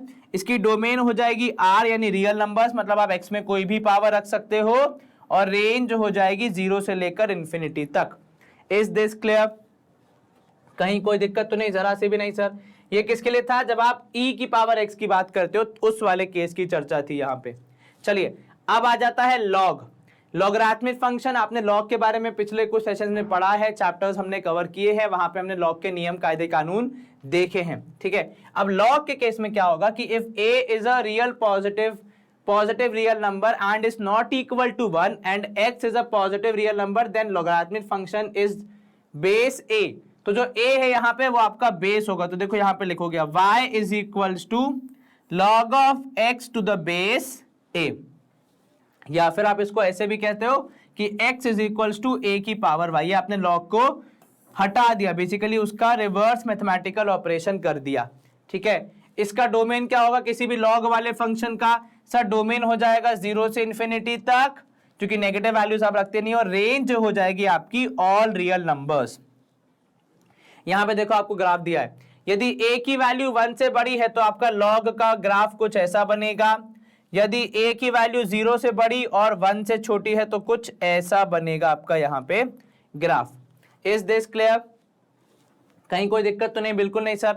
अब क्योंकि हमने डोमेन में 0 से इन्फिनिटी बोल दिया है तो ग्राफ में भी हम 0 से लेकर 1 तक का बनाया एक ग्राफ, फिर 1 से ऊपर तक का बनाया दूसरा ग्राफ, लेकिन 0 से नीचे हम नहीं गए क्योंकि हमारे डोमेन में ही उसकी जगह नहीं है, क्योंकि लॉग एक्सेप्ट ही नहीं करता है उसके बिलो की वैल्यूज। क्लियर है मामला। चलिए, अब यहां देखिए कुछ रिमार्क्स जो कि आपके लिए बहुत जरूरी है इस पूरे सेशन में। जब भी आप ग्राफ ड्रॉ करेंगे, अलग अलग आपके फंक्शंस के ग्राफ ड्रॉ करेंगे, तो आपको ये याद होना चाहिए, इससे आपको काफी सारे कैलकुलेशंस में और एमसीक्यूज में हेल्प मिलती है। When x is a non zero real number, mod of x will be a positive real number, so log of mod of x to the base a। यहां पे आपने mod और log दोनों का समागम करवा दिया, दोनों को साथ में ले आए, तो log of mod of x to the base a makes sense for all x except 0। Clear है ये बात? जी सर, क्या कहना चाह रहे हैं यहाँ पे कि मॉड को अगर आप लॉग के साथ यूज करना चाहेंगे तो वो सेंस बनाता है, क्योंकि मॉड हर वैल्यू को पॉजिटिव कर देता है और लॉग में पॉजिटिव वैल्यूज ही रखी जाती हैं, एक्सेप्ट 0 मतलब आप 0 नहीं रखेंगे, बाकी कोई भी वैल्यू चलेगी। चलिए, in particular when the base is e then function f of x to the log x to the base e is called natural logarithmic function। जब आपने e को log के साथ यूज करना चाहा एज बेस, क्योंकि जो बेस है वो ही आपका हो सकता है यहाँ पे नंबर, तो अगर आप log e को यूज कर रहे हैं log to the base e, तो उस केस में आप क्या नाम देते हैं उसको? Natural logarithmic function. क्लियर है ये? Sometimes it is denoted by log x और ln x। यहाँ पे जब कुछ भी ना लिखा हो, तो ये आपको एक रूल याद रखना है कि अगर कुछ भी ना लिखा हो किसी log में, तो हम बेस e लेके चलते हैं। इसका डोमेन 0 से इन्फिनिटी तक और रेंज हो जाएगी ऑल रियल नंबर्स। तो यदि log के साथ आ गया e और आपका x है, आपका x वो वैल्यू, तो आपका डोमेन हो जाएगा 0 से इन्फिनिटी और रेंज हो जाएगा r। अब देखो नोट में क्या लिखा है, when the base of a logarithmic function is not mentioned it is always taken to be e। ठीक है, जब बेस आपको ना दिया हो, कुछ ना लिखा हो, जैसे यहां पे लिखा है, तो आप बेस क्या मानते हो? e मानते हो। क्लियर है मामला? जी सर। चलिए, the function log x to the base a has following properties। कुछ प्रॉपर्टीज जो आपको log के साथ याद होनी चाहिए, आप पहले पढ़ चुके हो पर फिर भी एक बार क्विक रिवीजन कर लेते हैं। डोमेन क्या होगा लॉग वाले फंक्शन का? 0 से इन्फिनिटी, क्योंकि x में आप नेगेटिव वैल्यूज नहीं रख सकते। रेंज क्या होगा? रेंज हो जाएगा r यानी all real numbers. log 1 to the base a is equal to 0। log 1 की वैल्यू क्या होती है? 0 होती है। बेसिकली ऐसे याद रख लो, log a to the base a तो हो जाएगा 1। log xy जब आप मल्टीप्लीकेशन लगा रहे हैं, उसको अगर आपको ब्रेक करना है तो आप एडिशन में करते हैं, जब डिवीजन में है और आपको ब्रेक करना है तो सब्ट्रैक्शन हो जाता है। ठीक है, अगर आपके log x के पास कोई पावर है तो आप उस पावर को नीचे उतार सकते हैं आगे, तो आप लिखेंगे y times of log x to the base a। ठीक है, अगर आपके पास बेस x, अगर आपके पास बेस a है और x है, तो आप उनको अलग अलग भी यूज कर सकते हैं, जैसे कि log x upon log a। अब इन दोनों केस में आपका नया बेस आ जाएगा e। ठीक है, a to the power x is equal to e x log a। ये भी बहुत इंपॉर्टेंट रूल है, बहुत जगह पे यूज होता है कि अगर a की पावर x है तो उसको आप ऐसे भी लिख सकते हैं कि it is e to the power log a and multiplication with x। ठीक है, x is equal to e log x। ये भी आपको ध्यान रखना है, बहुत बार काम आता है। अब ये क्यों होता है? क्योंकि देखो e और log आपस में शायद कैंसिल हो जाते हैं, ऐसा कुछ मामला चलता है। वो पूरी गणित आपको समझने की जरूरत नहीं है, आप केवल इतना सीख जाओगे, आपके लिए बहुत है। ठीक है, चलो अब यहां देखो, ग्रेटेस्ट इंटीजर फंक्शन, ये बहुत इंपॉर्टेंट मामला है, ये आपको काफी अच्छे सीखना पड़ेगा। यहां देखो क्या बोल रहा है आपसे, for every x belonging to r, हर रियल नंबर जो है अपना यहां पे, ये जो बॉक्स है जिसको हम कहते हैं greatest integer function, denotes the greatest integer less than और इक्वल टू x। जो भी हमारा x होगा उससे छोटा या उसके बराबर वाला जो इंटीजर है उसका पता लगाना या उसके बारे में चर्चा करना is all greatest integer function का काम। ठीक है, अगर x एक इंटीजर नहीं है, ठीक है, तो बेसिकली आप उसको इंटीजर बनाएंगे। जैसे मान लीजिए यहां पे आपको एग्जांपल दिया है 14/3। ठीक है ना, 14/3 एक फ्रैक्शन है, लेकिन हमने क्योंकि इस पे ग्रेटेस्ट इंटीजर फंक्शन लगाया है, तो हमारा काम यहां पे क्या होता है? हमारा काम यहां पे होता है इसको इंटीजर के रूप में कन्वर्ट करना। 14 divide by 3 is 4 point something. तो जब हम इसको ग्रेटेस्ट इंटीजर फंक्शन में कन्वर्ट करेंगे तो हम इसको पता है क्या बोलेंगे? हम इसको बोलेंगे 4 के बराबर। √2 which is 1.414, greatest integer would be nearest to it would be 1। ठीक है, अब √3 is minus of √3 is 1.7 something. तो 1.7 का जब आप ग्रेटेस्ट इंटीजर निकालोगे तो आपको उस नंबर से छोटा निकालना है। ठीक है। तो देखो √3 होता है 1.7, माइनस ऑफ 1.7 से छोटा 2 होगा, 1 नहीं होगा, ध्यान रखना ये बात, ठीक है। ऐसे माइनस 9.2 इज माइनस ऑफ 4.5, अब इससे छोटा चाहिए आपको, तो इससे छोटा होगा -5, इससे बड़ा होगा -4। आपको लिखा ग्रेटेस्ट है, पर जिस भी नंबर की आप चर्चा कर रहे हैं उससे छोटा इंटीजर चाहिए। अब जैसे मान लीजिए ऊपर वाले इसके एग्जांपल में एब्सोल्यूट इंटीजर्स ही हैं, तो 5 का 5, -5 का -5, 0 का 0। साइन चेंज नहीं होता, साइन चेंज किसमें होता है सर? साइन चेंज होता है उसमें मॉड वाले में। यहाँ पे ब्रैकेट का मतलब है कि उसको इंटीजर में बदलना, उससे नजदीकी सबसे छोटे वाले में, जैसे -π। अब पाई की वैल्यू होती है 3.14 समथिंग, माइनस है तो माइनस ऑफ 3.14 से छोटा चाहिए आपको, ठीक है। तो इसलिए आपने -4 लिखा, नजदीक कौन है उससे फर्क नहीं पड़ता, लेकिन उस पर्टिकुलर नंबर से छोटा वाला चाहिए होता है। ये क्लियर हो गया आपको ग्रेटेस्ट इंटीजर फंक्शन कैसा होगा। अब देखो यहां पे मॉड ऑफ x या greatest integer function of x is equal to x if x belongs to 1, ठीक है। यदि 1 के बराबर है सेट ऑफ इंटीजर्स, ठीक है। चलिए अब देखो क्या कह रहा है, mod of x would be less than x if x is not equal to 1। अगर 1 के अलावा, या फिर आप कह सकते हो कि इंटीजर्स के अलावा कोई और है, तो फिर उससे छोटा वाला होगा, क्योंकि देखो जो साइन लगा है यहां पे आप ध्यान से देखोगे तो साइन लगा है लेस देन का, तो ये वाली वैल्यू से छोटा वाला जो इंटीजर होगा वो, ठीक है। यहां पे वही नियम लगा हुआ है, देखो कि जो मॉड ऑफ x होगा उसमें आप k फाइंड करोगे, मतलब छोटी वैल्यू उसके बराबर, उससे एक बड़ी वैल्यू, उससे भी आप अपना आंसर बता सकते हो, ठीक है। यहां पे लिखा अगर k belongs to 1 then x plus k is equal to mod of x plus k for all x belonging to r, ठीक है। यदि जो आपका k है वो इंटीजर फैमिली, बेसिकली वो i है, ठीक है। तो यदि आपका जो k है वो इंटीजर फैमिली से बिलोंग करता है, तो आप अगर उसको ग्रेटेस्ट इंटीजर फंक्शन में ऐड कर रहे हैं तो ग्रेटेस्ट इंटीजर केवल x पे लग जाएगा और ये नंबर हूबहू ऐड हो जाएगा, ठीक है। The function f defined by f of x is equals to greatest integer function of x is called the greatest integer or integral part function.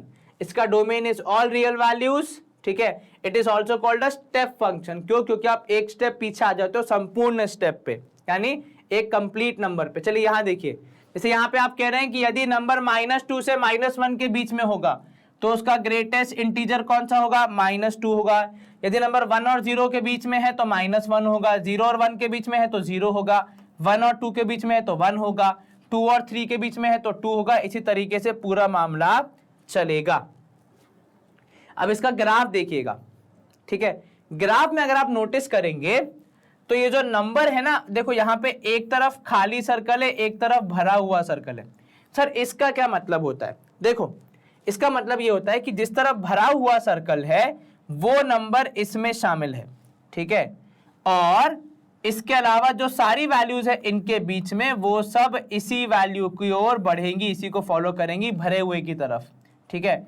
मतलब अगर कोई पूछे 1.7 का ग्रेटेस्ट इंटीजर फंक्शन क्या होगा, तो हम ग्राफ में देखेंगे 1.7 यहां लाई कर रहा है, इस लाइन पे है, भरे हुए की तरफ जाएगा तो आंसर आएगा 1, ठीक है।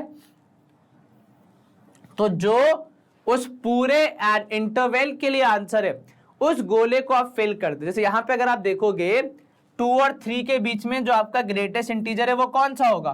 2, इसलिए हमने 2 को फिल करके रखा है, 3 को खाली रखा है कि कल को अगर कोई वैल्यू 2 और 3 के बीच में आती है तो हम टूवर्ड्स 2 जाएंगे, 3 की तरफ नहीं जाएंगे। Is this clear? कहीं कोई दिक्कत तो नहीं? जरा सी भी नहीं सर। यहाँ पे देखो ग्राफ बना हुआ है, इसकी रेंज क्या होती है? रेंज होती है इंटीजर्स, क्योंकि हम उसको कन्वर्ट कर रहे हैं इंटीजर्स में। Note that the function has breaks at all interval values of x. Breaks है क्योंकि देखो खाली पड़ा हुआ है। खाली किस लिए पड़ा है? क्योंकि हम वो वाली वैल्यू को उसमें उस पूरे कड़ी के लिए शामिल नहीं कर रहे हैं। ये क्लियर है मामला? जी सर। चलिए अब यहां देखिए, आपको सॉल्व करना है कि greatest integer function of 3x - 4 is equal to 5। तो बताओ x की वैल्यू क्या होगी, ठीक है, ये आपको बताना है। सर क्या इसमें एक ही वैल्यू आएगी या उससे ज्यादा भी आ सकती है? अब देखो ये तो डिपेंड करेगा आप किसको आप अप्रोच कैसे करते हो, ठीक है।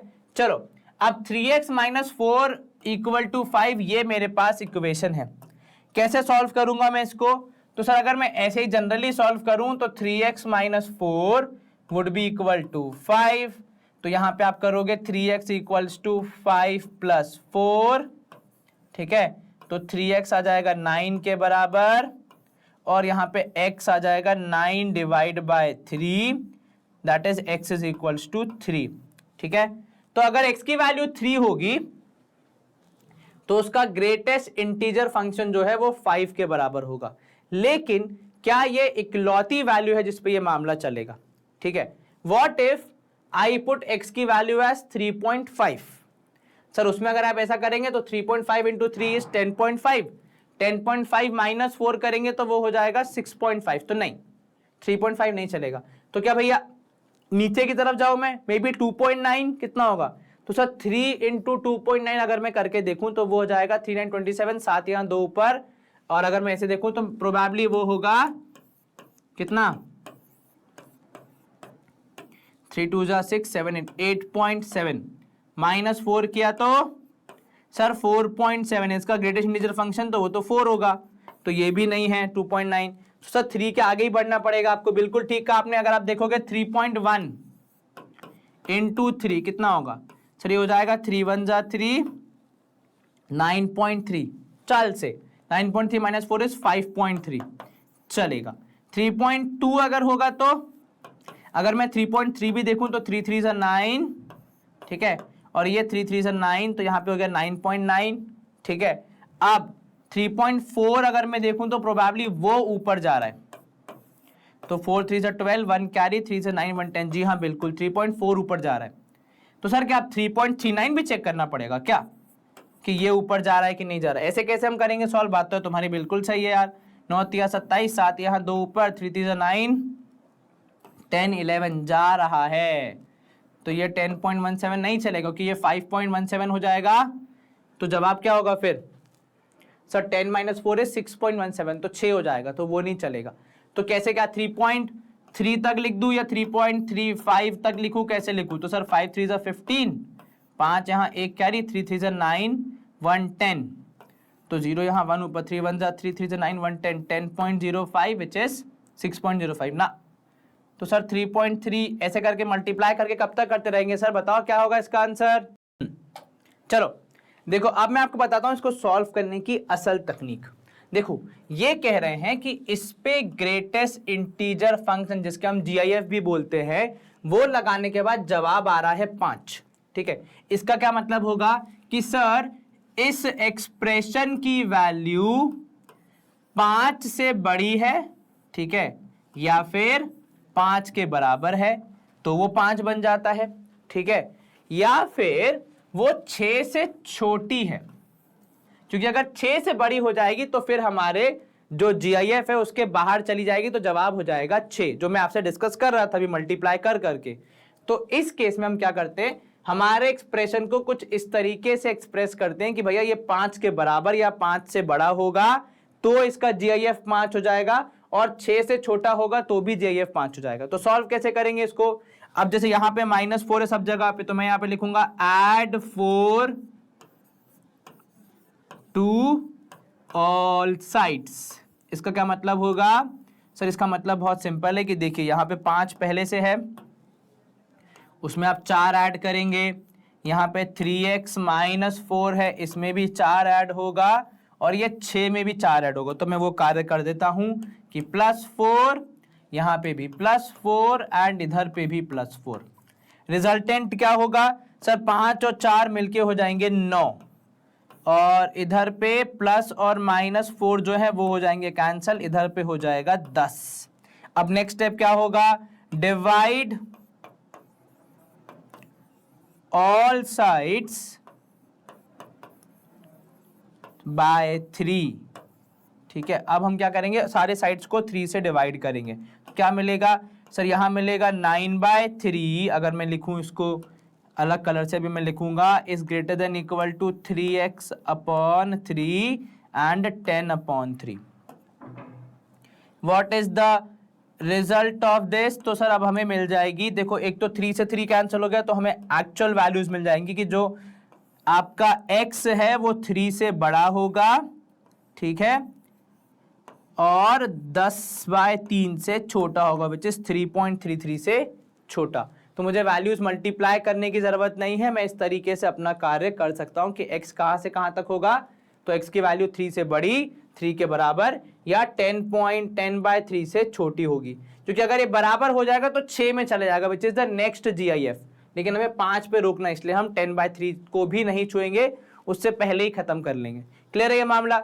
जी सर, चलिए बहुत बढ़िया, स्क्रीन यहाँ पे क्लियर हो जाती है। सेकंड वाला देखो क्या बोल रहा है कि 1 - 2x करने पर, तो आपने यहां पे लिखना है 1 - 2x, ठीक है, का GIF करने पे -3 आ रहा है, तो कंडीशन वही रहेगी कि भैया आप -3 से बड़े या -3 के बराबर हैं और -2 से छोटे हैं। एक बड़ी वैल्यू, -4 मत लिख देना भैया, क्योंकि -4 छोटा है -3 से, नेगेटिव में जब आप जाते हो तो -2 है आपका आंसर, ठीक है। यहां पे अब हम क्या करेंगे, तो सबसे पहले हम करेंगे सब्ट्रैक्ट 1 फ्रॉम ऑल साइड्स। आपने सारी साइड से 1 सब्ट्रैक्ट करना है, तो आपको क्या मिलेगा, तो सर मैं अगर यहाँ पे देखूँ -3 है, एक -1 अभी लिखना पड़ेगा जिसका मैं एरो लगाऊंगा यहाँ पे, 1 - 2x है, एक -1 अभी यहाँ पे होगा। सब्ट्रैक्ट करना है कि ऐड करना है? सब्ट्रैक्ट करेंगे, और सब्ट्रैक्ट हम क्यों कर रहे हैं, क्योंकि हमारा जो बीच वाला एक्सप्रेशन है उसमें x का अकेला होना बहुत जरूरी है, तो -1, यहाँ भी -1 और यहाँ भी -1। तो अगर मैं इसको फर्दर लेके जाऊं तो भैया अब ये हो गया -4 < -2x एंड -3, राइट, ऐसा ही कुछ होगा। जी सर, अब देखिए यहां पे हम क्या करेंगे, हम यहां पे divide all the sides by, divide all the sides by -2। अब क्योंकि आप -2 से डिवाइड कर रहे हैं तो आपका काम क्या हो जाएगा, आपका साइन हो जाएगा एग्जैक्टली अपोजिट, तो -4 साइन अपोजिट, ये बड़ा इक्वल टू -2x और ये भी बड़ा हो जाएगा -3। डिवाइड किससे हो रहा है ये, सर ये सारे के सारे डिवाइड हो रहे हैं -2 से, तो यहाँ पे आ गया -2, यहाँ पे भी आ गया -2 एंड यहाँ पे भी आ गया -2। Minus minus cancel, 4 divide by 2 is 2, इधर पे -2 से -2 गए, आपको मिलेगा x, इधर मिलेगा 1/3/2, ठीक है। तो x की वैल्यू 3/2 से बड़ी और 2 से छोटी होगी, तब जाके इस एक्सप्रेशन का GIF -3 आएगा, अन्यथा तो असंभव है। Is this clear? कहीं कोई दिक्कत तो नहीं, जरा से भी नहीं सर। अगर मुझे लिखना ही है इसका आंसर तो मैं कुछ इस प्रकार लिखूंगा कि x belongs to in a square bracket 3/2 से 2 तक, ठीक है। ऊपर वाले में क्या आंसर आया सर, ऊपर वाले में आया था, यदि हम गलत नहीं है तो 3 से 10/3, ठीक है। अच्छा 3/2 शामिल नहीं, तो आप इसको कर्व्ड ब्रैकेट में ले सकते हैं ना, वो मर्जी है आपकी, आप इसको कर्व ब्रैकेट में लेना चाह रहे हैं कि नहीं। चलिए अगर मैं 3/2 रखता हूँ यहाँ पे, तो 2 से 2 कैंसिल, -3 और 1 -3 कितना हो जाता है सर, -2 हो जाता है, तो इसलिए आप 3/2 पे क्या रखोगे, ये वाला ब्रैकेट, ठीक है। क्लियर है? तो कौन सी जगह पे कौन सा ब्रैकेट आएगा, इस बात को आपको भरपूर ध्यान रखना है। ऊपर भी अगर आप देखोगे तो 3 पे स्क्वायर ब्रैकेट, 10/3 पे कर्व्ड ब्रैकेट आया था, ठीक है। ये आपके आंसर्स हैं, x की वो वैल्यू है जिन पे ये GIF सस्टेन करेगा, रहेगा। क्लियर है ये मामला? जी सर, कैलकुलेशन आपको समझ में आ गई। जहां हमने माइनस साइन से डिवाइड किया वहां पे साइन उल्टे हो गए, यही अगर माइनस साइन से मल्टीप्लाई करते तो भी साइन उल्टे हो जाते, पर अगर नॉर्मल नंबर से डिवीजन कर रहे हैं तो कुछ नहीं होगा।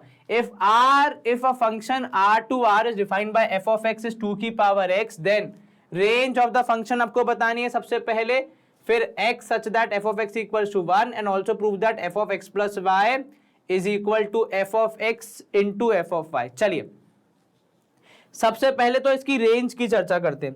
क्या आप मुझे इसकी रेंज बता सकते हैं? सर देखिए रेंज मतलब अब अगर यहां पे देखें आप, तो f of x में आपने कहा किस, कहां से कहां तक जा सकते हो आप, रियल नंबर से रियल नंबर तक, मतलब आप x की वैल्यू में कुछ भी रख सकते हैं।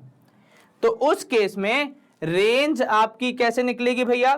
तो सर देखिए अगर मैं रेंज की बात करूं यहां पे, तो हमने ये पढ़ा है कि जब भी पावर में एक्सपोनेंट आता है तो रेंज क्या हो जाती है। अगर मैं आपको थोड़ा सा पीछे लेके आऊं, देखो एक्सपोनेंट्स वाला हमने लिखा था, वहां पे कहां गया, ये अपना आगे लॉगरिथमिक, नहीं, और आगे एक्सपोनेंशियल में देखो लिखा हुआ है रेंज क्या हो जाती है, कहीं पे लिखा है क्या सर? डोमेन तो लिखा हुआ है पर रेंज का कुछ एक्स्ट्रा खास बयान है नहीं, वैसे मैंने कहीं तो पढ़ा था। चलो मैं आपको बताता हूँ कि रेंज कैसे निकाली जाती है। अच्छा ये देखो, ठीक है, कहाँ लिखा अपन ने, ये देखो, रेंज इज ऑलवेज 0 से इंफिनिटी। यही मैं आपसे कहना चाह रहा था कि यदि a की वैल्यू 1 के बराबर नहीं है तो range of the function is what, range of the function is 0 से इंफिनिटी। तो इस केस में भी क्योंकि आपका a 2 है which is not equal to 1, तो हम यहाँ पे देखो एमसीक्यू के लिहाज से अगर देखें तो सीधे सीधे हमारी रेंज क्या हो जाएगी, तो सर हमारी रेंज ऑफ द फंक्शन हो जाएगी कितनी, तो सर आपने कहा 0 से इंफिनिटी, जिसमें 0 शामिल नहीं है और इंफिनिटी तो वैसे भी शामिल नहीं होता है। Is this clear? तो जब भी किसी एक्सपोनेंशियल फंक्शन की रेंज निकालने का आंसर आएगा हम सीधे से लिख देंगे कि भैया आपकी रेंज है 0 से इंफिनिटी। चलिए सेकंड वाला, f of x equal to 1 है, मतलब 2 की power x is equal to 1, anything to the power 0 is equal to 1, तो 2 की power 0, therefore x would be equal to 0। अब ये किस नियम के तहत हुआ, तो आपने पढ़ा है कि यदि a टू द पावर 0 होता है तो वो 1 के बराबर होता है, तो 1 हमारे पास था, हम a टू द पावर 0 पे पहुंच गए। अब थर्ड वाला जो हमारा इसका पार्ट है, ऑल्सो जो लिखा है कि f of x plus y is equal to f of x into, क्योंकि बीच में कुछ नहीं, मतलब आप मल्टीप्लीकेशन की बात कर रहे हो यहाँ पे कि मल्टीप्लाई करने पे f of x into f of y के बराबर आएगा। चलिए, तो अगर मैं f of x plus y की बात करूं, ये जो भैया हैं, this would be equal to according to our question 2 की power x plus y, right? तो इसमें तो कुछ खास हो नहीं सकता, इसको यहीं छोड़ दो। दूसरी तरफ आपके पास F of X multiplied with F of Y होगा। अगर इसको मैं नियम के हिसाब से लिखूं तो एफ ऑफ एक्स मतलब 2 की power x and f of y मतलब 2 की पावर y होता है। अब हमने एक्सपोनेंशियल पावर्स में ये नियम पढ़ा है कि जब बेस सेम हो तो पावर ऐड हो जाती है, तो this would be equal to 2 की power x plus y which in turn is equal to what, f of x plus y. तो हम यहाँ पे ये प्रूव कर पाए कि f of x into f of y is equal to f of x plus Y.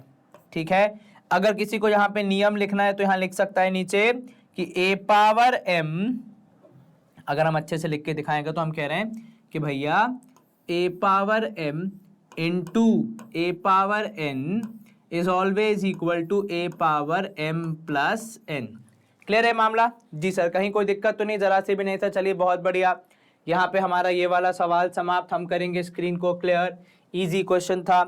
Third question कह रहा है कि यदि एक फंक्शन जिसमें r पॉजिटिव यानी पॉजिटिव रियल नंबर्स के बारे में बोल रहा है कि f of x is log of x to the base e where r plus is the set of positive real numbers, ठीक है, देन फाइंड रेंज। चलिए, अब यहां पे आपको याद आना चाहिए कि भैया लॉग वाले फंक्शन की रेंज क्या होती है, तो सर लॉग वाले फंक्शन की रेंज होती है ऑल रियल नंबर्स, आप उसमें कुछ कम ज्यादा नहीं करते। तो लॉग ऑफ अ रेंज क्या, रेंज ऑफ अ लॉग वाला फंक्शन इज ऑलवेज आर। चलिए, x such that f of x is equals to -1 कह रहा है, यानी इसको अगर मैं देखूं तो ये कह रहा है log of x to the base e is equal to -1, ऐसी कुछ बात हो रही है भैया यहाँ पे। तो सर अगर हम इसको सॉल्व करने जाएं तो हमने क्या नियम पढ़ा है? सर हमने नियम पढ़ा है कि जब आप लॉग के बेस को लात मारते हैं, पुश करते हैं, तो वो इधर चले जाता है और कैसा रूप ले लेता है, तो भैया वो ले लेता है e की पावर -1 का रूप, और यहां रह जाता है केवल x, क्योंकि लात पड़ने से लॉग भाग जाता है। तो यहां से अगर हम निकालेंगे तो x की वैल्यू आएगी 1/e। अब 1/e को अगर हम देखें तो क्या वो हमारे डोमेन में है? बिल्कुल है सर। कैसे पता आपको? Sir 1/e would be a positive number, क्योंकि e की वैल्यू 2.7 समथिंग होती है और वो भी पॉजिटिव है, तो 1 को किसी भी पॉजिटिव नंबर से डिवाइड करोगे तो जवाब में पॉजिटिव नंबर ही आएगा, इसीलिए ये आंसर यहाँ पे सही है, हमारी डोमेन के हिसाब से एक्सेप्टेड है। अब ये कह रहा है कि यहाँ पे भी प्रूफ करो कि f of x y is equal to f of x plus f of y, ये आपको प्रूफ करना है। चलिए यहाँ पे देखिए एफ ऑफ एक्स वाई क्या होगा, तो सर जितना हमने पढ़ा है वो हो जाएगा log of e base e हो जाएगा और log of x y to the base e। अब हमने एक नियम पढ़ा है कि जब ये मल्टीप्लीकेशन में होते हैं तो इनको आप ब्रेक कर सकते हैं, तो log of x to the base e plus log of y to the base e। ये रूल हमने पढ़ा है, आपको अगर ध्यान हो मैं आपको पीछे भी लेके जा सकता हूँ 2-3 स्लाइड्स में। देखो एक बार आपको नियम दिख जाएगा, कहाँ गया वो लॉग वाला नियम भैया, ये रहा। देखो log of x y multiplication में है तो आप उनको अलग अलग कर सकते हो। हमने भी यहाँ पे वही किया। इसका नाम क्या है? इसका नाम है प्रोडक्ट लॉ। क्या नाम है भैया इसका? सर नाम है इसका प्रोडक्ट लॉ। तो आप ब्रैकेट में लिख सकते हो प्रोडक्ट लॉ। ठीक है, चलिए अब आगे बढ़ते हैं, अपन इसी सिलसिले को आगे बढ़ाते हैं। तो सर इसको अगर मैं मैच करूं, क्या मैं इसको f ऑफ x बोल सकता हूं? बिल्कुल सर, हूबहू सेम है। उसी लिहाज से क्या मैं इसको f ऑफ y बोल सकता हूं? हाँ जी सर। तो कुल मिला के क्या निर्णय बना कि f of x y would be equal to f of x plus f of y, और यहां पे आप लिख दोगे हैंस प्रूव्ड HP। क्लियर है ये मामला? जी सर, कहीं कोई दिक्कत तो नहीं। पिछले वाले में क्या था सर? पिछले वाले सवाल में था कि ऐड करने पे मल्टीप्लिकेशन के बराबर, वो आ रहा था एक्सपोनेंट्स के रूल के तहत, तो हमने वैसे सॉल्व किया। इस वाले में रूल लग रहा था अपना किसका? लॉग का, तो हमने वो रूल यूज किया। तो जैसी समस्या वैसा इलाज करते हुए यहाँ पे हमने सवालों को निपटाया। चलिए एग्जाम्पल नंबर 3 समाप्त। एग्जाम्पल 4 देखिए, यदि f ऑफ x कुछ इस प्रकार है तो आप बताइए कि f of 2x upon 1 plus x square would be equal to 2 times of f of x। ये आपको बताना है। ठीक है, क्या करेंगे हम इसको?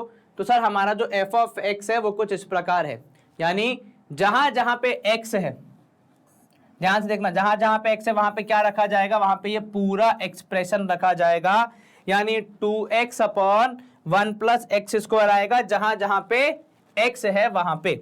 ठीक है, तो अब यहां देखो आप इसको शुरू कैसे करोगे? तो सर हम देखेंगे यहाँ पे कि f ऑफ ब्रैकेट के अंदर यहाँ पे अगर हम लिखें इसको, तो भैया कितना है वो? तो सर ब्रैकेट के अंदर जब हम लिखेंगे, अरे भैया लिख जाओ, काहे परेशान कर रहे हो, ये लो। चलो, तो f of 2x upon 1 plus x square कैसे निपटाएंगे इसको? सर वही जो आपने कहा कि जहां जहां पे x है वहां पे ये पूरा एक्सप्रेशन रखना पड़ेगा।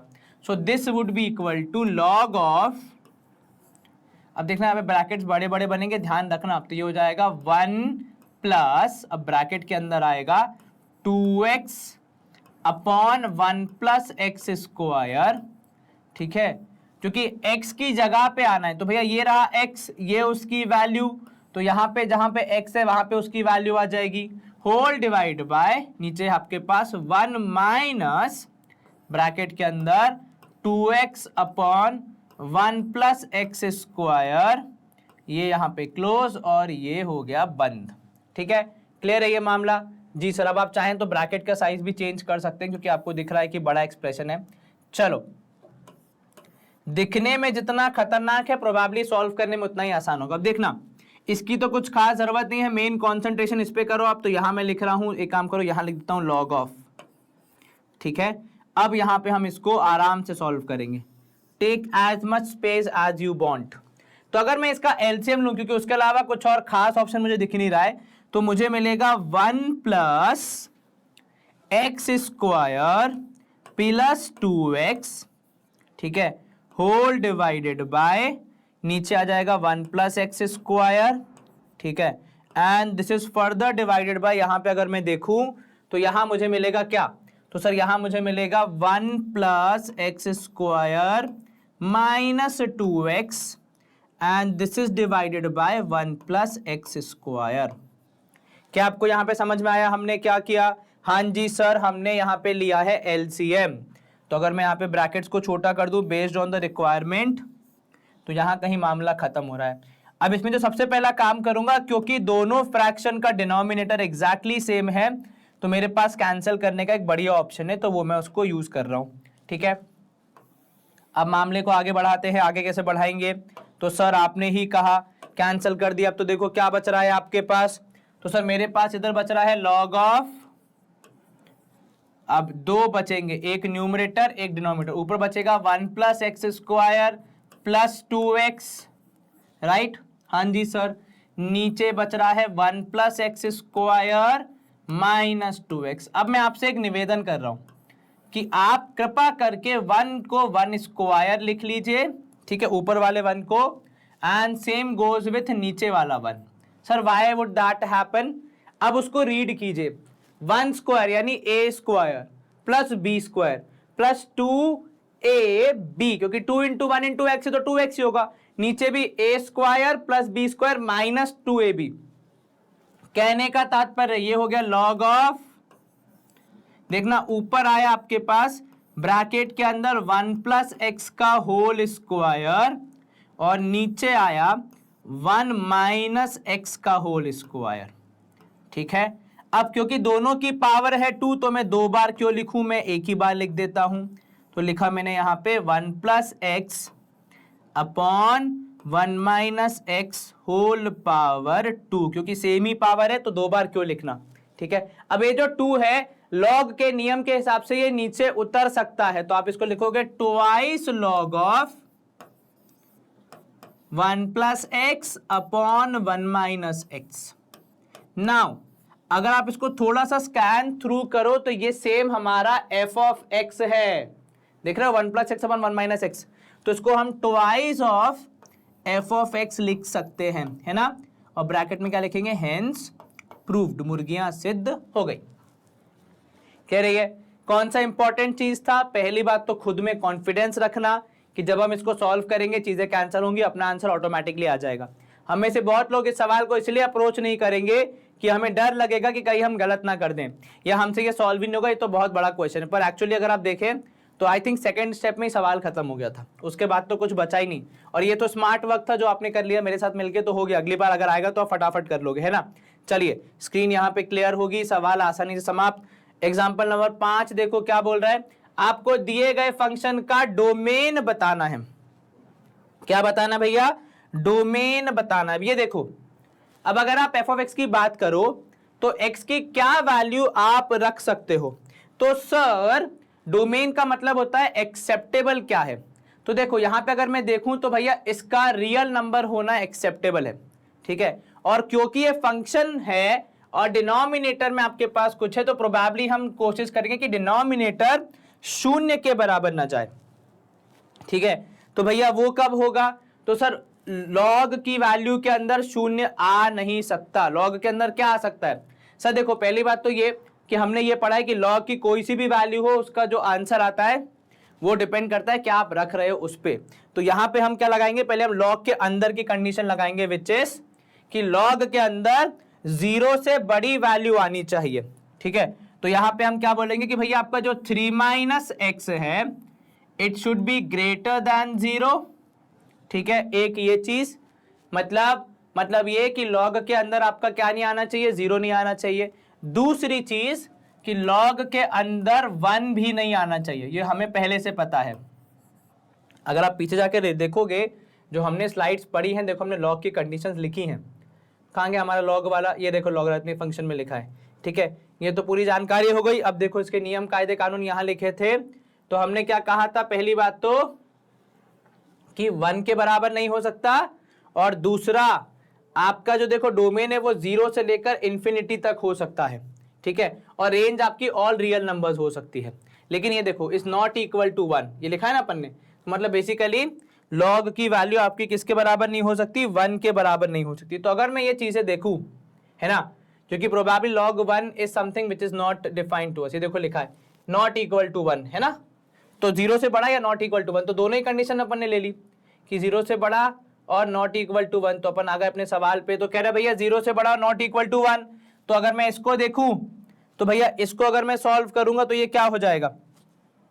तो सर पहली बात तो ये minus x would be greater then minus 3, और ऐसे देखा जाए तो x would be less then 3। तो एक तो ये कंडीशन आ गई कि x 3 से कम होना चाहिए, ठीक है। दूसरा यहां से अगर मैं देखूंगा तो आप बोलोगे minus x should not be equal to 1 minus 3, तो minus x should not be equal to minus 2, that is x should not be equal to 2। x2 नहीं होना चाहिए और x की वैल्यू 3 से कम होनी चाहिए। ठीक है, तो अगर इन दोनों कंडीशंस को मैं देख के चलूं तो मेरा डोमेन क्या हो जाएगा, तो मेरा डोमेन ऑफ द फंक्शन हो जाएगा सबसे पहली बात तो कि आप माइनस इंफिनिटी से कहां तक आ जाओ। देखो अगर मैं माइनस इंफिनिटी से 3 तक आने का बोलूंगा तो उसमें 2 भी शामिल हो जाएगा, लेकिन 2 मुझे शामिल नहीं करना है, तो मैं इसको क्या बोलूंगा कि माइनस इंफिनिटी से 2 तक आ जाओ। ठीक है, फिर 2 से लेकर 3 तक चले जाओ। अब क्योंकि मैंने 2 पे दोनों तरफ कर्व्ड ब्रैकेट रखा है, मतलब 2 ना इसमें शामिल है ना इसमें शामिल है, लेकिन 2 के आसपास की सारी वैल्यूज, 2 से कम वाली सारी वैल्यू इसमें शामिल हो गई, 2 से ज्यादा वाली सारी वैल्यूज इसमें शामिल हो गई। ठीक है, तो जब भी लॉग वाला कोई अगर आपके पास क्वेश्चन आए तो बेसिक आपको क्या रखना है, 2 ही चीजें इंपॉर्टेंट रखनी है। पहला, लॉग के अंदर जो वैल्यू आएगी वो 0 से बड़ी आनी चाहिए, और 0 से बड़ी मतलब देखो 0.1, 0.2, 0.3 ये सब चलेगा, लेकिन एक्सक्लूसिवली 1 नहीं चलेगा। तो आप 3 - x को 1 के बराबर नहीं रखोगे। ठीक है, लॉग के अंदर 1 नहीं आना चाहिए। इन कंडीशंस के तहत आप अपना जवाब बताते हो, और ऐसा इसीलिए भैया क्योंकि बहुत अगर आप देखोगे log ऑफ 1 क्या हो जाएगा, मान लो अगर आपने ये लिखा, ठीक है, अब log e to the base log e 1 हो जाएगा, तो अगर आप इसको मानोगे कोई भी वैल्यू, यहाँ पे सपोज आपने x मान ली, तो अगर आप पुश करोगे तो 1 = e की पावर x। ठीक है, तो x क्या हो जाएगा, 0 हो जाएगा, है ना, क्योंकि एनीथिंग किसकी पावर 0 होती है, तो सर e की पावर 0 ही 1 के बराबर होता है, तो इसलिए आप 1 के बराबर नहीं रखते, क्योंकि ये केस तो हर जगह लग जाएगा।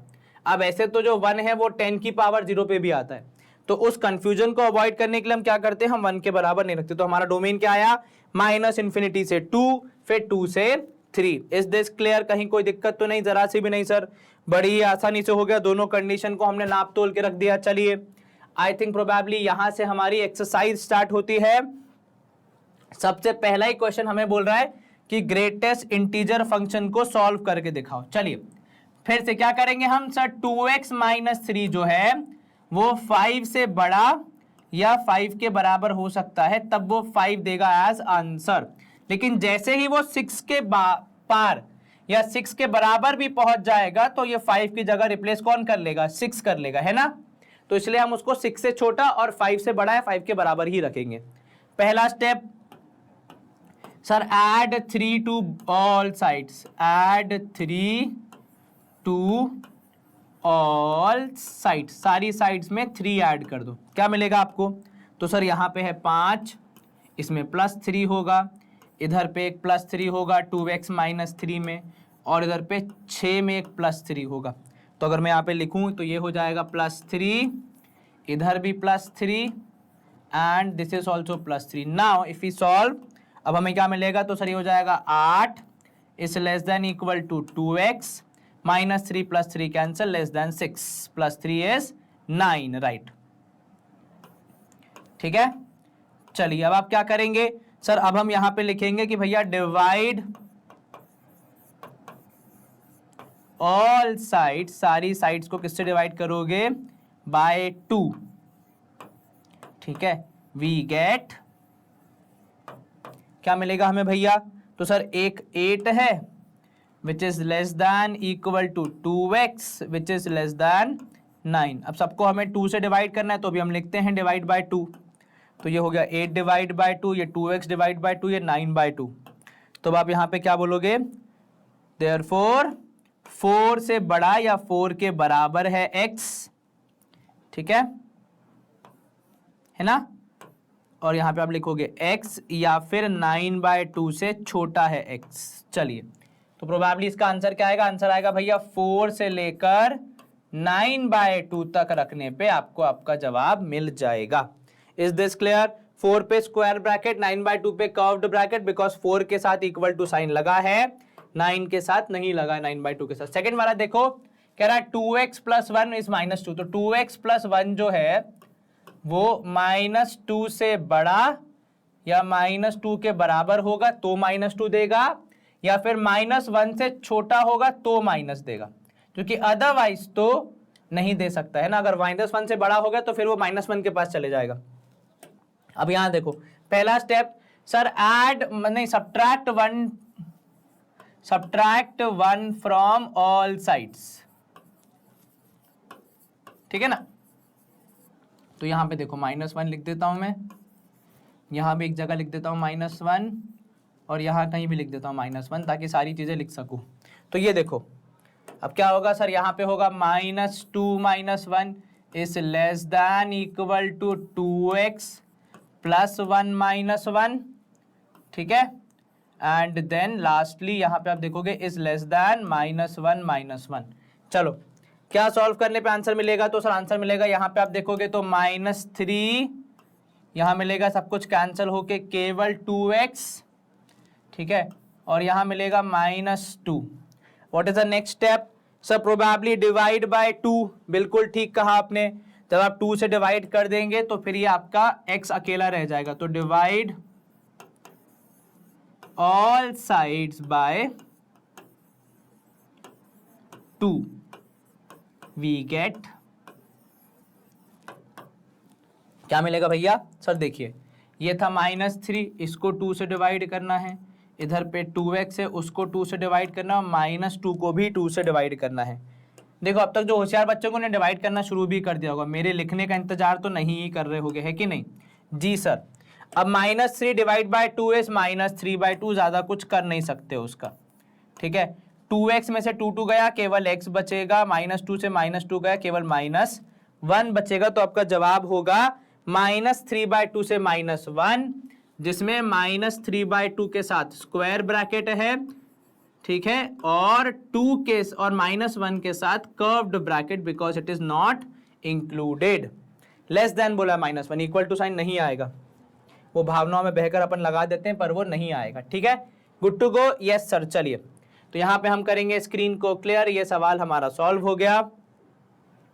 सेकेंड क्वेश्चन कह रहा है यदि f(x) है log(1), ये तो हमने किया है वैसे पहले, लेकिन आपको थोड़ा सा और यहाँ पे मेहनत करना है। चलो ऐसा ही एक सवाल अपन ने किया है ना, तो बस उसी सिलसिले को जारी रखना है। आपसे क्या बोल रहा है भैया, सेकंड वाले में प्रूव करके बता दो और फिर उसके बाद फिर अपन आगे बढ़ेंगे। कोई दिक्कत तो नहीं है, जरा सी भी नहीं सर। अच्छा एक बात बताओ, फर्स्ट क्वेश्चन में तीसरा पार्ट भी है ना, चलो वो भी कर लेते। क्या है भैया तीसरा पार्ट, तो सर वो है 2 - 3x = 5, राइट सर। देखो आपको याद आ गया, सॉरी यहाँ शक्तिमान मेरे को लगा था कि नहीं है, तो आपने लिखा यहाँ पे मॉड के अंदर 2 - 3x = 5, यही होगा, क्या बोलते हो? हाँ जी सर, कहीं कोई दिक्कत तो नहीं? बिल्कुल भी नहीं सर, 2 - 3x = 5 यही होगा। चलिए यहाँ पे हम सॉल्व करते हैं।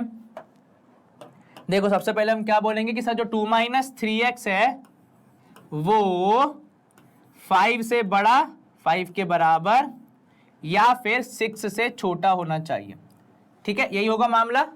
जो ऊपर था लगभग वैसा ही है, बस 5 है तो यहाँ पे 5 से बड़ा, 5 से छोटा। +5 है -5, एक बार चेक कर लेना भैया, बाद में मेरे को मत बोलना कि सर -5 था। नहीं सर +5 ही है। चलो ठीक है, अब इसके हिसाब से अगर हम देखें, सबसे पहले क्या करेंगे sir, subtract 2 from all sides, subtract 2 from all sides, क्या मिलेगा हमें?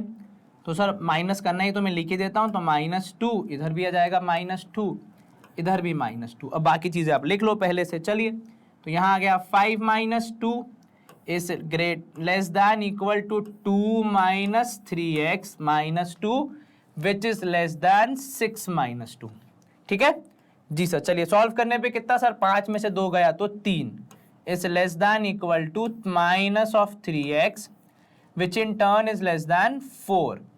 Now क्या करेंगे अब हम sir, divide all sides bye -3, divide, हटो भैया, हाँ ये लो, डिवाइड ऑल साइड्स बाय -3, क्या मिलेगा हमें? तो सर हमें मिलेगा यहाँ पे, अगर आप देखेंगे तो एक काम करते, लगे हाथ नीचे लिख ही देते हैं, बाय 3 -3 एंड यहाँ भी -3। ऊपर क्या होगा तो सर देखिए, एक तो यहाँ 4 है, अब क्योंकि आपने -3 से डिवाइड किया तो साइन को उल्टा करना पड़ेगा, 3, तो ये कितना हो जाएगा आंसर, -1x -4/3। यानी आपका जवाब क्या आएगा कि यहाँ पे अगर हम देखें थर्ड वाले के लिए, तो आंसर होगा आपका कि -4/3 से लेकर नहीं, लेकिन -4/3 छोटी वैल्यू है तो यहाँ पे पहले क्या आएगा सर? सही तो लिख रहे हो, -4/3 से लेकर -1 तक की सारी वैल्यू होनी चाहिए, जिसमें -1 शामिल है लेकिन -4/3 नहीं है। बाकी दोनों केस में इधर वाली वैल्यू शामिल थी, बड़ी वैल्यू नहीं थी, इसमें बड़ी वाली वैल्यू शामिल है, इधर वाली नहीं है। रीजन बीइंग क्योंकि हमने बीच में एक बार -3 से मल्टीप्लाई कर दिया तो सारे साइन चेंज हो गए, इस बात का ध्यान रखना, ठीक है। चलो फाइनली अब तो हमारा फर्स्ट क्वेश्चन हो गया। सेकेंड क्वेश्चन में देखो लॉग का यहाँ पे यूज करना है, प्रूफ करना है कि f(x) प्लस f(y), तो अगर मैं f(x) देखूं यहाँ और उसमें जोड़ दूं f(y) तो मुझे क्या मिलेगा?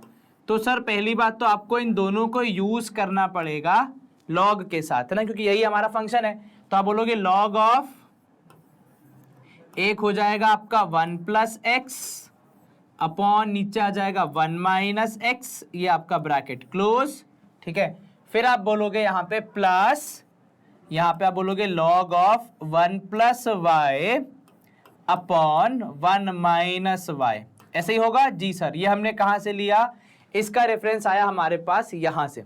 अब जब लॉग आपको याद है प्रोडक्ट रूल और डिवीजन रूल, जो कहता है कि अगर मल्टीप्लिकेशन में हो तो एडिशन में लिख दो और अगर एडिशन में हो तो मल्टीप्लिकेशन में लिख दो। तो वहीं पे हम यहाँ काम करेंगे कि इसको हम फर्दर आगे बढ़ाएंगे कि this would be equal to log of इन सब का multiplication, that is 1 + x upon 1 - x is multiplied with 1 + y upon 1 - y। इतना क्लियर है जी सर? चलिए बहुत बढ़िया।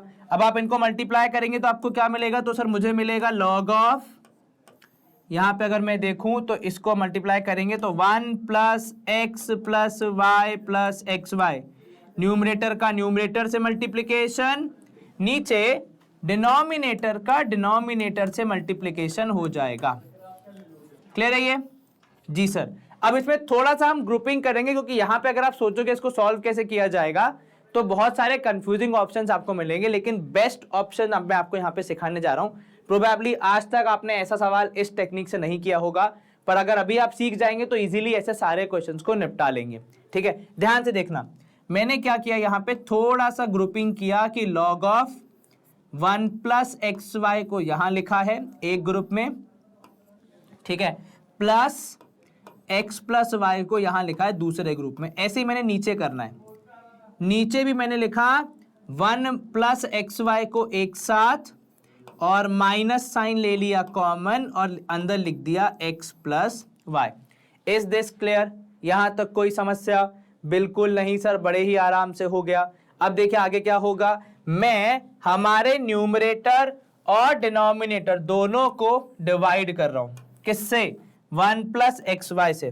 तो अब मेरा सवाल क्या चेंज हो जाएगा? तो लॉग ऑफ, यहाँ पे ब्रैकेट के अंदर अगर आप देखोगे तो आपको दो हिस्से मिलेंगे, ठीक है। एक बार आपने डिवाइड करना है न्यूमरेटर को, एक बार आपने डिवाइड करना है डिनोमिनेटर को। तो 1 + xy है आपके पास ब्रैकेट के अंदर, यहाँ जोड़ोगे +x + y, ठीक है। ये डिवाइड किससे हो रहा है? ये डिवाइड हो रहा है 1 + xy से, ठीक है। सिमिलरली नीचे आपके पास था 1 + xy minus of x + y और ये डिवाइड हो रहा है 1 + xy से। क्योंकि मैंने फ्रैक्शन को सेम नंबर से डिवाइड किया है तो मैथमेटिकली कोई रॉन्ग स्टेप नहीं किया अपन ने, ठीक है।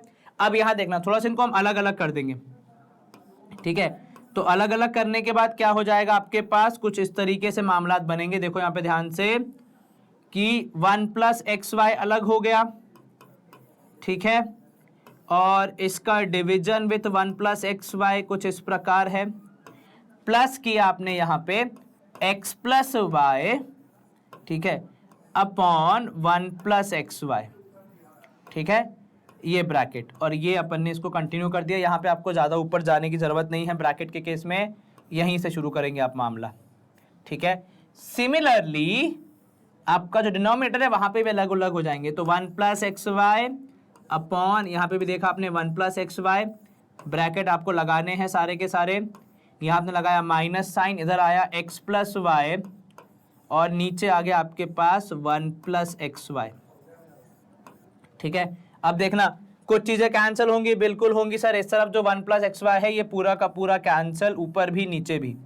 तो अब मेरा सवाल देखो किस रूप में आ गया, ध्यान से देखना कि लॉग ऑफ, यहाँ पे लिखा आपने लॉग ऑफ, ब्रैकेट के अंदर आप लगाओगे 1 प्लस, ठीक है। अब मैं इस पूरे को एक ब्रैकेट में डाल रहा हूं, ठीक है, बिकॉज यहाँ पे अंडरस्टैंडिंग डेवलप करना बहुत जरूरी है। तो 1 plus x plus y upon 1 plus x y, कुछ इस प्रकार।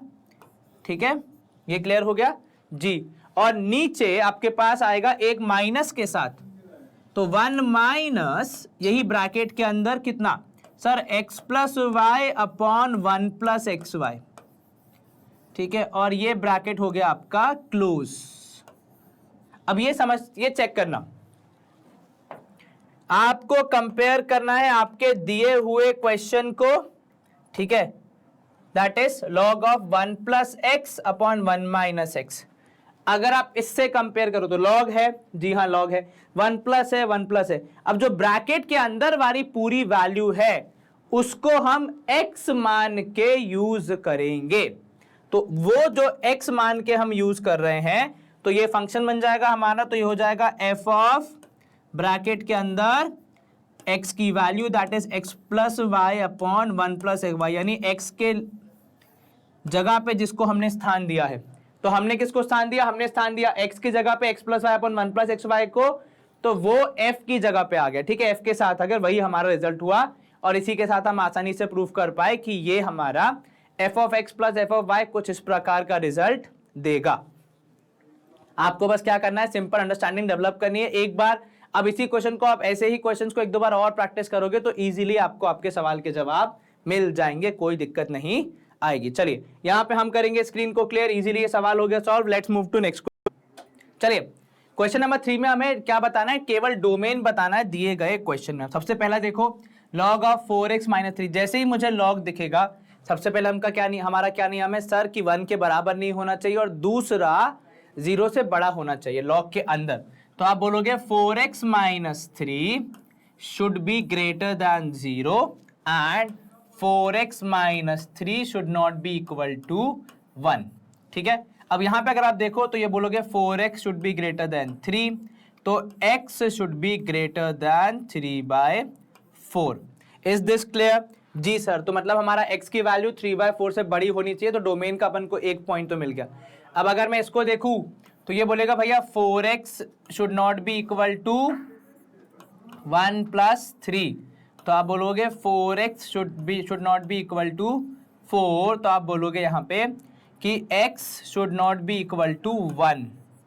ठीक है, x should not be equal to 1 कह रहे हैं भैया ये। तो सर हम अगर यहाँ पे देखें x अगर 1 हो जाएगा तो मेरे ख्याल से इसकी कोई जरूरत नहीं, अपन इसके हिसाब से काम पूरा कर सकते। तो अपना जो डोमेन हो जाएगा यहाँ पे वो हम क्या बोलेंगे सर, उसको हम बोलेंगे यहाँ पे कि 3/4 से बड़ा और टिल कहाँ तक जाएगा, वो इन्फिनिटी तक जाएगा। तो इसका डोमेन हो जाएगा, domain of the function would be कितना, तो सर इट वुड बी, हमने लिखा यहाँ पे कि 3/4 से लेकर इन्फिनिटी तक, बिकॉज 3/4 रखते ही वो 0 आ जाएगा, उससे बड़ा चाहिए अपन को। चलिए तो हमारा पहले वाले सवाल का आंसर क्या आया सर, पहले वाले सवाल का आंसर आया कि 3/4 से इन्फिनिटी तक जाना है। चलिए सेकंड वाले की बात कर लेते हैं भैया।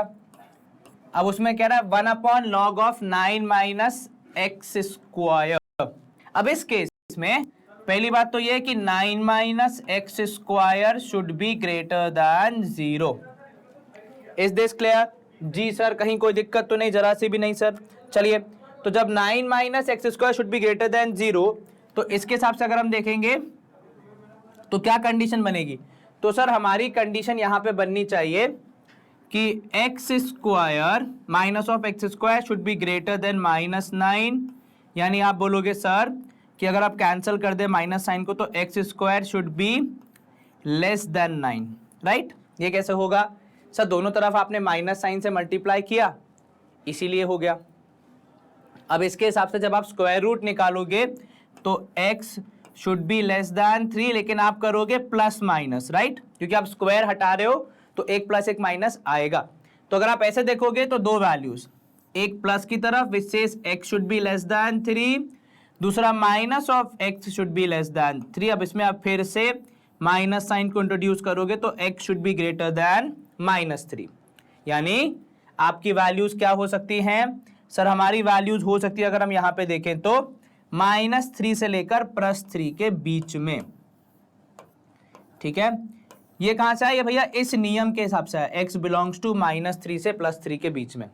चलिए अब अगर हम एक और चीज इसमें देखें, वो ये कि 9 - x² जो है वो क्या होना चाहिए? तो सर 9 - x² जो है वो 1 के बराबर नहीं होना चाहिए। तो इसके हिसाब से minus of x² should not be equal to 1 - 9, यानी आप बोलोगे minus of x² should not be equal to -8। दोनों जगह पे माइनस कैंसिल, तो आप बोलोगे x² should not be equal to 8, यानी x should not be equal to 2√2, बस दोनों साइन के साथ, एक प्लस एक माइनस। ठीक है, तो आपका जो x बिलोंग्स टू मतलब आपका डोमेन आएगा उसमें से ये दो वैल्यूज आप हटा दोगे, तो minus of in curly brackets एक माइनस ऑफ 2√2, दूसरा पॉजिटिव साइड ऑफ 2√2। ठीक है, ये दोनों ही वैल्यूज आप यहां पे नहीं रख सकते। क्लियर है ये? जी सर, कहीं कोई दिक्कत तो नहीं? जरा से भी नहीं सर। अच्छा एक बात और समझना, ये वाला काम जो हम ऊपर कर रहे थे वहां पे हमने क्यों नहीं किया? क्योंकि जब आप इसमें रखोगे वो वैल्यू, बेसिकली आपको क्या चाहिए यहां पे? आपको चाहिए 1, तो x की वैल्यू 1 जो है वो शामिल नहीं होगी, बाकी सारी अपन ने कर दी है। ठीक है, तो माइनस ऑफ 2√2 एंड 2√2, ये जो दो वैल्यू है ये दोनों वैल्यू मैंने माइनस कर दी, मतलब आप इनको शामिल नहीं करेंगे। और उसके डोमेन में आप क्या कह रहे हैं कि 3/4 से लेकर इन्फिनिटी के बीच में कोई भी वैल्यू आ सकती है। Is this clear? कहीं कोई दिक्कत तो नहीं? जरा से भी नहीं सर। सर अगर हम वहां पे 1 रख देंगे 4x - 3 वाले में तो क्या होगा? अब ये छोटा सा कार्य आपके लिए होमवर्क है कि यदि x की वैल्यू 1 रख दी जाती है, किसमें? पहले वाले पॉइंट में, log ऑफ 4x - 3, तो क्या होगा और उसका रिजल्ट कैसा आएगा ये आप मुझे बताएंगे। ठीक है, चलिए यहां पे हम कर रहे हैं स्क्रीन को क्लियर। इजीली हमारा यहाँ पे क्वेश्चन सॉल्व हो गया सारा का सारा। अब हम करेंगे लास्ट क्वेश्चन की तरफ प्रस्थान, विच इज नॉट देयर, मतलब वही था लास्ट क्वेश्चन। तो हम करेंगे सेशन को एंड, लेकिन सेशन एंड करने से पहले कुछ महत्वपूर्ण जानकारी जो कि आपके लिए बहुत जरूरी है, ध्यान से सुनना। देखो पहली बात तो ये कि अगर चैनल को सब्सक्राइब नहीं किया है तो प्लीज कर लीजिए, क्योंकि इससे आपको रेगुलर अपडेट्स मिलते रहेंगे कि कब कौन से टीचर ने कौन सा सेशन आप तक पहुंचाया और आप उसको कैसे पढ़ सकते हैं। ठीक है, सेकेंड थिंग, अगर आप हमारे इस ज्ञान के महासागर में, जहां आपके पास 40,000 से ज्यादा वीडियोस है, कहीं खो जाते हैं, या फिर आप ऐसा कहें कि आपको आपके टीचर के सेशंस नहीं मिलते हैं और आप ये अज्यूम कर लेते हैं कि टीचर ने ये पढ़ाया ही नहीं है, तो वहां पे हम आपको वैसा अजम्पशन करने से पहले थोड़ा सा रोकना चाहेंगे। रीजन बीइंग कि हमें पता है कि इस 40,000 वीडियोस के कलेक्शन में से अपने काम के सेशन निकाल पाना बहुत मुश्किल होता है किसी भी विद्यार्थी के लिए। इसीलिए हमने आपकी सहायता के लिए हमारी वेबसाइट और ऐप बनाई है, जिसको बहुत से बच्चे यूज करते हैं और आप भी यूज करना शुरू कीजिए अगर अब तक नहीं कर रहे हैं तो। रीजन बीइंग कि यहाँ पे हमने हमारे सारे कंटेंट को क्लासिफाई कर दिया। देखो क्लास वाइज, स्ट्रीम वाइज, उस स्ट्रीम के अंदर आप जाओगे तो आपको मिलेगा वहाँ subject wise, teacher wise, type of lecture wise, कि मतलब MCQ है, वन शॉट रिविजन है, एग्जाम के हिसाब से है, किस जितने भी तरह के सेशंस हम बनाते हैं वो सब आपको मिल जाएंगे इन अ प्रॉपर क्लासिफाइड मैनर, जिससे आप इजीली अपने काम के सेशन तक बहुत जल्दी पहुंच जाओगे और आपका कोई भी सेशन छूटेगा भी नहीं। ठीक है, और यहाँ पे कुछ भी अगर आपको देखना हो तो वो 100% फ्री है, आपको कुछ भी पे करने की जरूरत नहीं पड़ती है। ये बात पहले भी लागू थी, अब भी लागू है और आगे भी लागू रहेगी। सेकेंड थिंग, आप हमें सोशल मीडिया पे फॉलो कर सकते हैं, क्योंकि यहाँ पे आपको मिलती है बोर्ड्स के द्वारा, चाहे वो CBSE हो या स्टेट बोर्ड्स हो, important information in a very simplified manner. यानी जब भी बोर्ड्स कोई सर्कुलर, कोई नोटिस, कोई भी चीज इशू करते हैं तो उसे हम सिंप्लीफाई करके आप तक इंपॉर्टेंट इंफॉर्मेशन पहुंचाते हैं through the social media platforms. Also हम बहुत सारे फन लर्न सेशंस भी अपलोड करते हैं यहाँ पे, जिनको देख के आपको काफी सारे नए नए कॉन्सेप्ट सीखने को मिलेंगे और आप बहुत आसानी से कुछ नया सीखोगे और इंटरेस्ट भी जागेगा आपका पढ़ाई में।